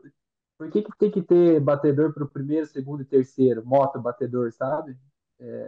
Não é necessário isso. Tem para o primeiro lá e tá ótimo já. O segundo e o terceiro, a gente é atleta profissional, principalmente aqui no Brasil, a gente está acostumado a ficar ligado ali, não tem tanto perigo. E ter uma moto para cada função. Ter uma moto de mídia, por exemplo, comunitária, vamos dizer assim, que vai oferecer as imagens depois, pode ser modo de organização. Acho que para vocês esse ponto não é muito interessante, porque talvez vocês queiram fazer um trabalho autoral, mas pro desenrolar da prova, quanto menos interferência e menos moto, melhor. Falando agora não de acidente, mas falando de interferência no resultado final. Cara, o vento que estava em Floripa, tem algumas horas que a gente pega o vento sul de lado, uma moto lateral ali dá vácuo, lateral um pouco para sim. frente, sabe? E o cara da moto não sente que ele está dando vácuo, mas está dando o ritmo ali, entendeu? Eu acho que é mais isso, sabe? Minimizar o máximo possível. Talvez alocar todas essas pessoas na segurança nessa galera que está cruzando, na galera que está desavisada, que está tendo uma competição, avisar mais a comunidade do que eu ficar tentando estar junto ali com o que está acontecendo na prova. Acho que assim fica mais justo e mais certo. Você falou de trabalho autoral, cara, assim, é óbvio que o Fred aí também gostaria muito de fazer vários trabalhos autorais ali, mas, cara, a gente é coadjuvante. O show é de vocês. Então, assim, a gente não pode atrapalhar o show, não pode ter esse direito de atrapalhar o show, sabe? Lógico, queria um monte de imagem, pô, fazer o vídeo, ter patrocinador, mundo tri. Cara, o show é de vocês. A gente tem que passar desapercebido, entrar, fazer o take e sair fora. É isso, assim. Você tem que até esquecer que a gente passou lá, né, o máximo possível. E só terminando a lista aqui, né, que ele falou da regra também que o veículo de manutenção aqui fica a 50 metros dos atletas, operadores de câmera, né, oficiais da prova ali também, os árbitros, é, só entrem, dos atletas, entrem e saiam, né, não fiquem ao lado dos atletas, então entrou para ver, sei lá, fiscalizar vácuo, fiscalizar alguma coisa, pega, entrou, saiu, e proibir também motos em percurso muito curto, né. Fala, Robertinho. Gabriel, talvez o Fred pode ajudar a gente criar algum tipo de diretriz do ponto de vista de que é da organização tá na moto. Vamos dizer, árbitro, apoio mecânico, o live broadcast, o batedor, o serra-fila. É da organização, tá de moto, é um pessoal controlável, treinável ao longo do tempo. E as mídias, vamos dizer, se a Mundo Tri não é oficial, ou qualquer outra de propaganda de atleta, determinar um trecho e drone. Vamos dizer, eles não podem estar motorizados ao longo do percurso, não sei, assim, tempestade de ideia, entendeu? Uhum. Para saber se a moto é da prova. E os outros fazem a captação de imagem através de drone, vamos dizer, em vários trechos, cada um num trecho separado, onde for. Eles podem transitar como um carro de passeio. Vai embora, chegou naquele ponto, ok, ele faz o negócio dele. Mas talvez acaba despoluindo um pouco, tirando um pouco de moto o percurso. Eu vou passar essa resposta para o Fred, vou juntar mais uma coisa, Fred. Você acha que, por exemplo, adicionar também à equipe, por exemplo, do organizador, duas motos, uma de vídeo e uma de foto, para que gerem imagens e fotos para um banco coletivo, e aí sim, com esse banco coletivo, cada um faça o seu trabalho autoral aí, eu pagando por esse acesso, né? Claro, né? Enfim, tudo. Você acha que funciona? Então, essa parte do drone do Robertinho, mas essa é a minha outra indagação aí. Eu até tive essa conversa com o assessor de imprensa responsável pela Unlimited lá no Ironman esse fim de semana, 3 fins de semana atrás aí, na cobertura do Ironman, quando a gente estava discutindo essa questão do maior volume, né, e solicitações de motos novas, cada um querendo fazer seu próprio conteúdo e tal. Eu falei, cara, de repente o futuro ou o caminho, até nem tinha acontecido esse acidente fatal, mas seria uma coisa parecida com isso, a gente ter uma equipe fazendo a cobertura do evento de uma maneira geral e entregando esse conteúdo. Então, essa equipe vai ser responsável por cobrir o evento geral, cobrir os primeiros colocados, fazer cenas de highlights, pegar um pouco de melhores momentos ali de atletas amadores também passando, fluxo, prova cheia, torcida e tal, e ter esse grande banco de imagens que pode servir de propriedade de mídia de venda para o organizador oferecer para marcas parceiras, patrocínios e veículos de imprensa, caso queiram obter essas imagens para qualquer outro tipo de coisa. Isso você reduz muito, porque você passa a ter uma equipe circulando, né? Que é a equipe oficial da prova, supostamente melhor preparada, melhor treinada, mais íntima do evento. Eu acho que você minimizaria riscos. É, em Kona, Robertinho, rola uma coisa parecida com o que você falou. As equipes, que na sua grande maioria não vão ter moto mesmo, podem ter tipo um carro de passeio do evento, o evento te locomove para pontos específicos da prova. Ali você pode ficar, faz ali e tal, te trocam de ponto, te devolvem para a chegada. Você fica preso, né, limitado ao rolê deles, você tem que fazer o que eles vão fazer, ir aonde eles vão e filmar o que eles te apontam o dedo de daqui pode. Mas é a medida deles, é o protocolo deles, ou você faz isso, você vai ficar só ali na arena. Largada, chegada e transição, você vai sair dali, cara. A não ser que você vá a pé até alguns lugares e fique junto com o público ali, tentando fazer câmera na mão, na Queen K, usando o exemplo de Kona. Se você quer ir para percurso, você quer pegar Energy Lab, você quer. Cara, vai ser no carrinho deles, deslocado com um grande grupo de pessoas de imprensa. E observado, monitorado e cuidado por eles. O drone, cara, é um recurso ok, mas se você pegar um vídeo de melhores momentos de qualquer evento, ele é 15% do vídeo. Ele é para contextualizar onde estamos, uma cena plástica, uma cena aberta, bonita, mas o drone não é um bom recurso, ele só é bonito. Você não consegue identificar o atleta, você não consegue mostrar um patrocinador, normalmente você não chega tão perto para isso. Então, eu acho que é legal, até teve comentários de, pô, por que não cobra a prova inteira de drone? Para de... É que a pessoa não faz ideia que o drone voa 30 minutos, aí ele cai. Acaba a bateria. Então, não existe ainda um drone que vai ficar no ar por tanto tempo. A prova tem 8 horas de duração. Você precisaria ter um estoque infinito de baterias de drone para subir um drone a cada 30 minutos de E novo em você, lugares diferentes do e você tem que percurso. acompanhar o drone, né? Ele não pode Exato, ficar muito longe de você, né? exato. Você tem que ver onde ele está. Pode bater num fio, bater num poste, bater numa árvore. Então, o piloto nunca está tão longe do drone, a não ser que, por exemplo, algumas provas da PTO, algumas provas de Ironman internacional usam helicópteros. O helicóptero tem uma autonomia muito maior, mas é um custo altíssimo. E o helicóptero é uma super câmera com super zoom, chega lá na orelha do cara no pedal. Mas aí a gente está falando de um outro custo muito caro, que só nos eventos super grandes, né, das marcas, ele está disponível. Então, eu acho que assim, o drone seria um recurso mais para uma saída em algum momento, mas não resolveria.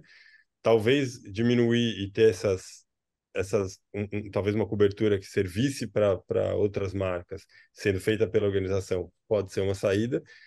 Você mata histórias individuais, né?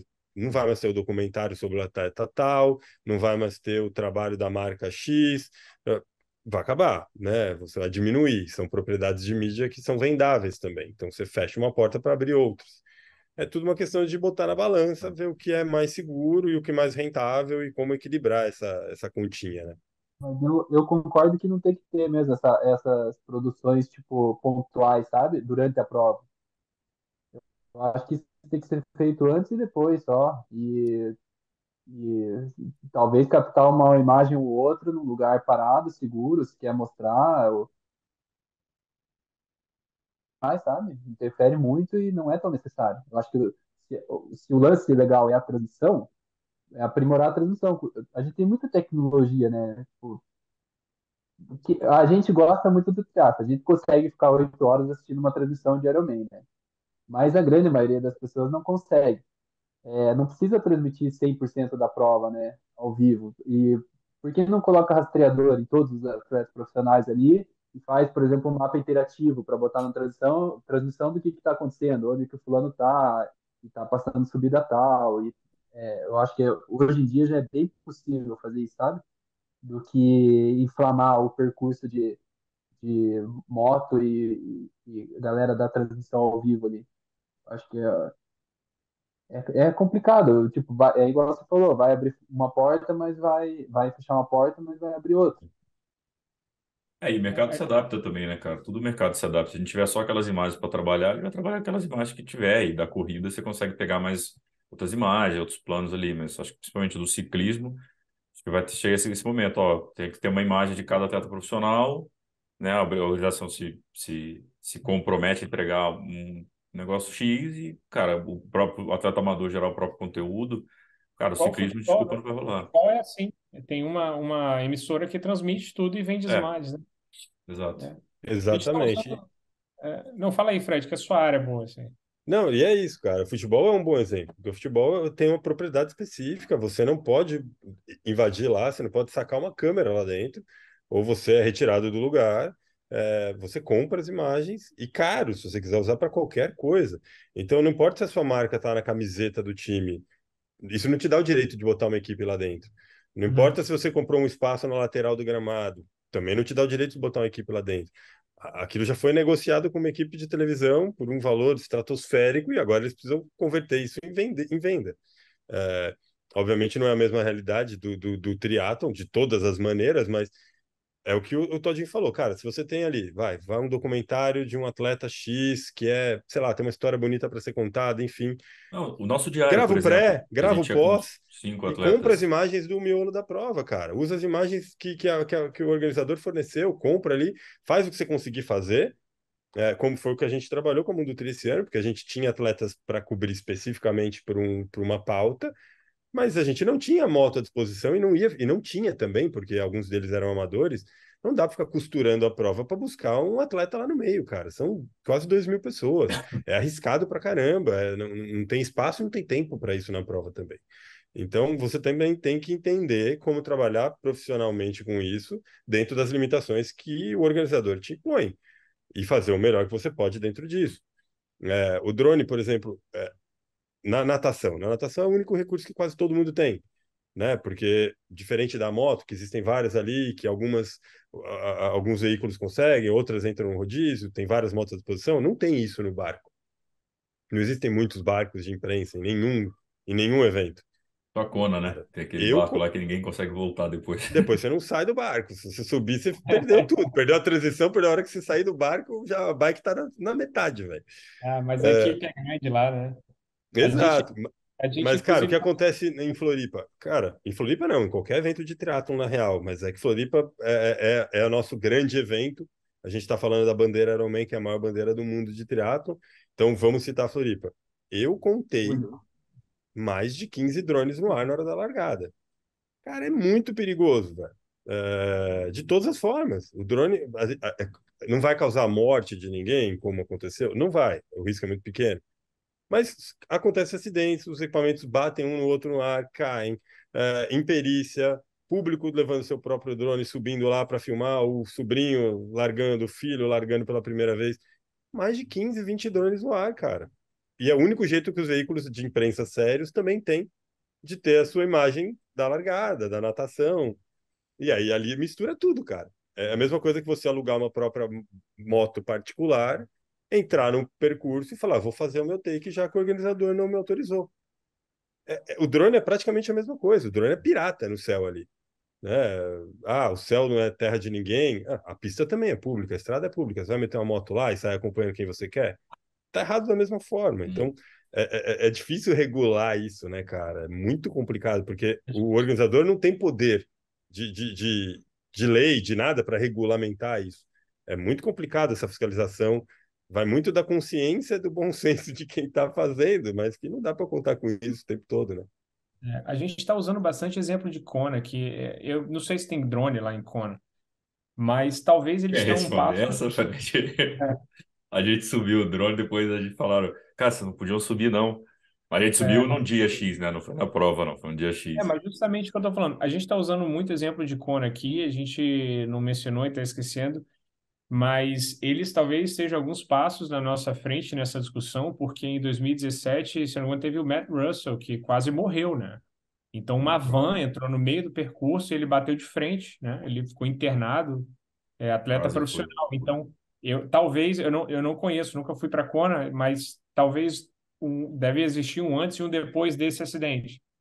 Então, obviamente ele não morreu, graças a Deus, mas eles já passaram por um aperto muito grande lá, né? E foi extremamente abafado, né, pela mídia. Um atleta profissional. É, eles não falaram nada, a gente ficou sabendo Ele depois. quase morreu. Até É, sobre quando é, drones em Kona, o drone é restrito lá por conta de acidente, de drone se chocar com o helicóptero oficial da prova. Então, você não sobe drone na prova lá, cara. Você pode subir, mas você vai ser responsabilizado por isso depois. Não é igual aqui, que aí você posta no seu Instagram e tá tudo certo, ninguém vai ver. A gente estava lá representando um veículo de imprensa brasileiro. A gente poderia ser responsabilizado e penalizado por ter subido um drone e só pelo risco de expor a situação da prova. Então não é nem porque, não, você causou algo. Não, por se colocar no risco, você já é penalizado e responsabilizado. Em Los Angeles, por exemplo, agora também, eu fiz um curso, fiz uma certificação, tirei o certificado para poder voar com o drone fora do país, assim como eu tenho toda essa documentação aqui no Brasil também, coisa que raríssimas pessoas fazem, mas eu tenho, fiz para voar em Los Angeles e mesmo assim não consegui autorização lá, cara. Tinha o drone, tinha tudo, fiz a certificação. Cara, ao redor do Dodge Stadium, que era onde era a largada, havia bloqueio de sinal mesmo. Era como se eu tentasse decolar de um aeroporto, mesmo tipo de restrição. E no percurso também, vários lugares onde você não pode subir. Cara, você tem que respeitar, você tem que jogar a regra do jogo do jeito que ela é para ser jogada, né, cara? Não dá para, vou hackear meu drone e vou subir ele onde eu quiser. Cara, tá bom, você vai conseguir a imagem, mas você ganhou o quê com isso, É. cara? Um péssimo exemplo, inclusive, né? Você falou aí, Todinho? hum, não, acho que não.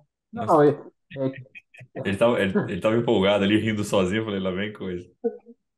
não, é que, é que a gente está fazendo esse podcast aqui para falar de segurança, né? Tipo, Uhum. não só de mídia, mas segurança das De provas. tudo, também. E, assim, eu como atleta, muitos anos já, eu sou muito grato tipo, ao Ironman, que o Ironman fez pela minha vida, mas hoje eu vejo que muito dessa segurança também, minha, de outros atletas que estão fazendo a prova, se dá pela quantidade de gente competindo. E daí eu ia voltar um pouco nesse assunto.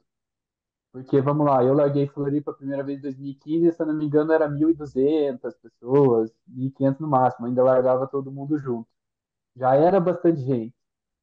Esse ano acho que foi um pouco menos, mas a gente já chegou a ter 2.300, né? 2.400 pessoas, algo do tipo assim.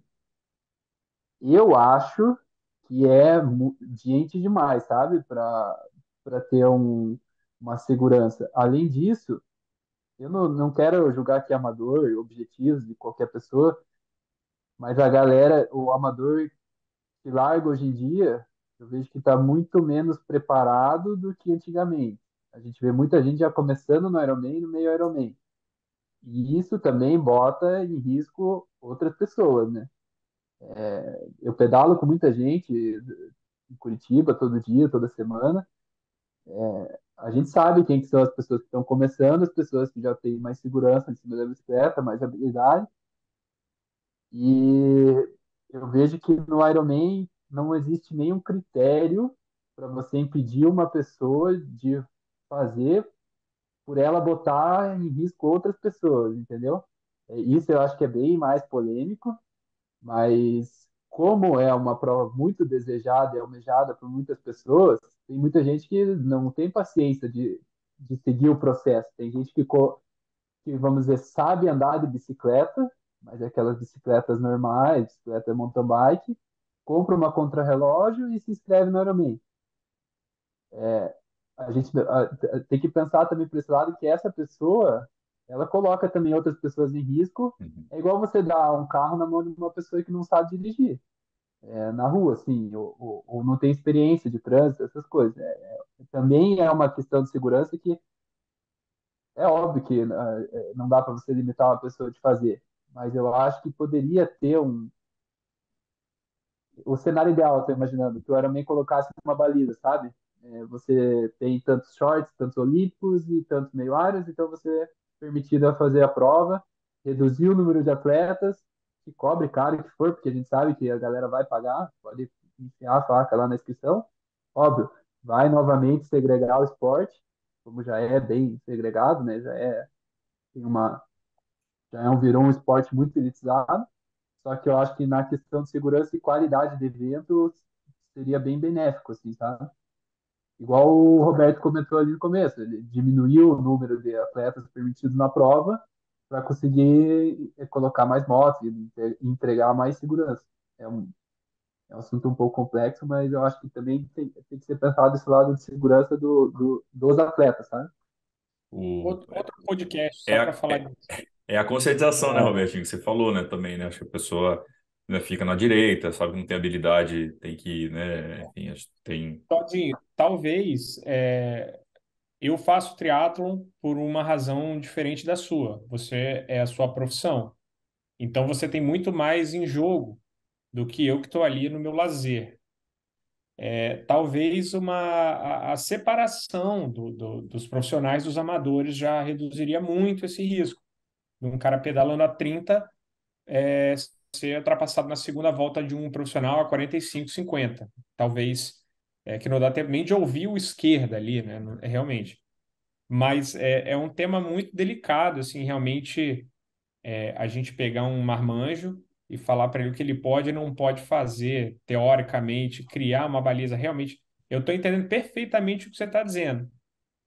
Eu, como organizador, onde eu não tenho amparo nenhum para poder tomar uma atitude dessa, a não ser cancelado imediatamente por tudo e todos, não saberia, não me atreveria a falar isso. Muito pelo contrário, eu sou uma pessoa que gosta de popularizar o triatlon do ponto de vista que uma pessoa fala, eu não consigo. Fala, consegue sim. Se você treinar e se dedicar, você consegue. Não o Ironman em si, fazer triatlon. Porque quando eu comecei a fazer triatlon, acho que há 12 anos atrás, era uma coisa muito assim, é para poucos.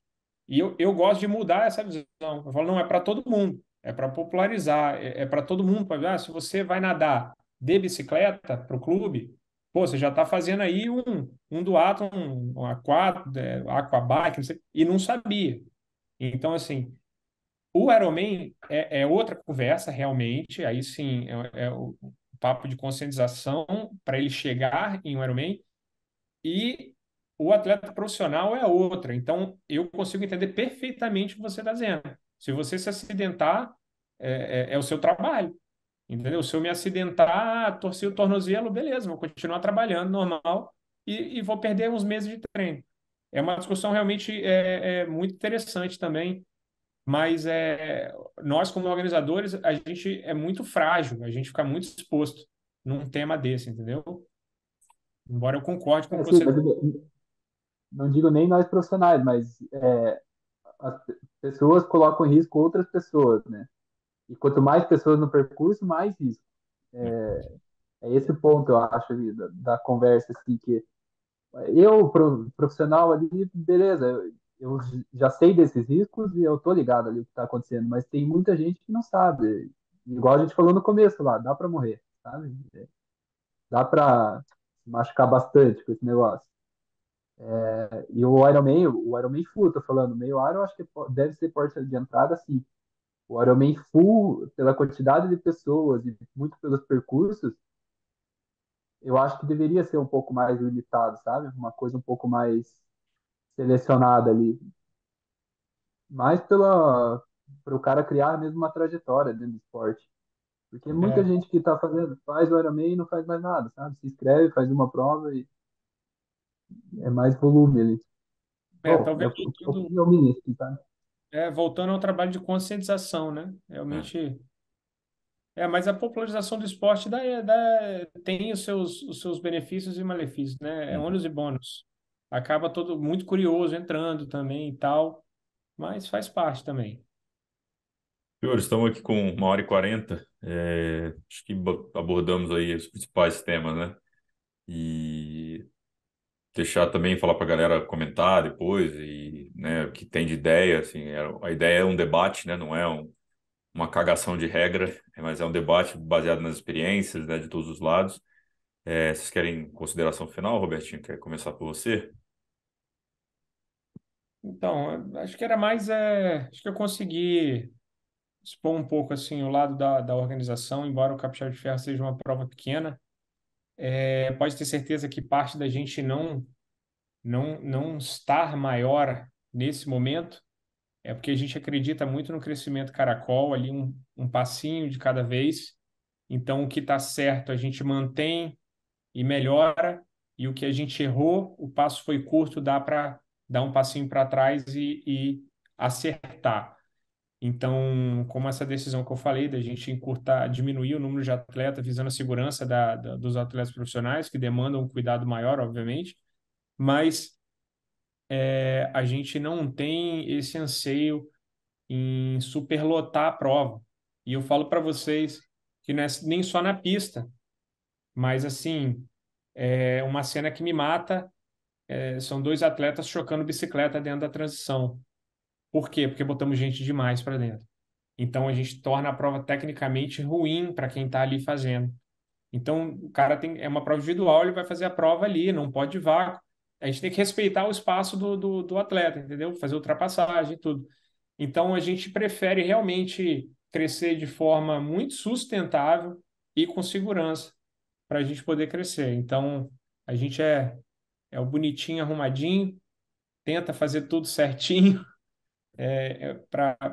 mas deu para passar para o público aí um pouco da ideia da organização do Capixaba de Ferro. Você, Todinho? O Roberto falou ali, nem falamos de vácuo, né? Que 12 metros é pouco. Todinho que é Tudo uma bem, né? polêmica hoje. Não, 12 metros é coisa de 20 anos atrás, mas tudo bem. Não, queria agradecer, principalmente o Roberto aí, porque esse contato atleta com o organizador é muito bom. Eu acho que tanto para a gente como para o organizador, a gente conseguir conversar e se entender e pensar na melhor alternativa para tudo. E, bom, é isso. Falar para a galera aí se cuidar, por favor, que nossa, se a gente não se cuidar, a gente não consegue cuidar dos outros também. Boa. Você, Fred? Cara, minhas considerações são que é muito bom conversar, né? O diálogo é muito importante, cara. O diálogo aberto entre organizadores, público, atletas de elite que têm uma outra visão, experiência e necessidade no evento, e prestadores de serviço, como eu sou um deles em vários eventos. Tem que ser aberto, tem que ser amplo, a gente não tem que se falar só na véspera. Até se a ideia é melhorar, a gente tem que se falar muito mais. Então, que isso aqui seja um primeiro passo, quem sabe, né, para outras conversas, que nos envolva, nós quatro ou não, mas que envolva pessoas que possam ter poder de melhorar e trazer melhorias para o esporte, para a modalidade no Brasil e no mundo todo. Acho que o que faz a diferença é a gente falando, pensando, trocando ideia. Então, que isso aqui possa ser um primeiro passo importante aí. Como o Todinho falou, o show tem que continuar, né? Então que o show continue, mas de forma segura e cara, mais provas, mais transmissão, mais imagens, mas sempre com segurança e é isso, assim. Então, bom, para vocês três agradecer também aí a ter topado. A gente montou o grupo ontem, foi o podcast mais fácil eu conseguir para marcar, que geralmente ninguém tem horário para nada. É, quase que a gente perde o horário aqui que a gente está assistindo a Biedade. Mas agradecê-los aí também por vir discutir, colocar também a opinião de vocês, dar a cara a tapa também. As opiniões são isso, né? Tem gente que vai concordar, não vai concordar, mas que o mundo tri também acho que é importante do nosso lado encabeçar isso, né? Porque a gente quer mais provas, a gente quer mais segurança, quer mais atletas profissionais, quer mais mídia, mais, né, conteúdo, então que a gente comece esse passo e deixar o espaço sempre aberto aí para vocês. É isso, senhores. Então, boa noite. Ó, o cara Valeu. fazendo. Inscrições abertas. Falei sem querer. Falei sem Arrasta pra querer. cima. Arrasta pra cima. Valeu, gente. Bom, a Um gente se abraço. vê. Valeu, galera. Robertinho e Todinho, a gente se vê já na semana que vem. Lá É em. nóis. Lá no Verdade. Aracruz. O É Fred não quer ir. O Fred vai fazer remoto. Tá. Cachê nóis. tá alto do Fred Fred. vai vir conhecer o Capixaba de Ferro ainda. O Fred, o Robertinho, o Fred tá nesse frete dos caras da moto cara, que não sei o quê. Ah, Você viu? O cara Ele já falou. vai abrir uma empresa. patamar, né? Vai Outro abrir a é, empresa patamar. dele. Ele vai ter, fui para Kona, fui para Los Angeles, fui, falei, vou tá, o cara tá subindo, né? O cacife tá subindo, tá difícil manter aqui. A gente tem que usar o repertório que tem, pô. Eu fui para Los Angeles, mas também já fui para cada biboca, velho. Você não tem nem ideia em cima de moto cobrir evento. O cara tem carteira de drone, né? Quem que tem carteira de Cara. drone? Totalmente. É isso aí, senhores. Esse foi mais um MT Cash. Valeu. Valeu. Até a próxima.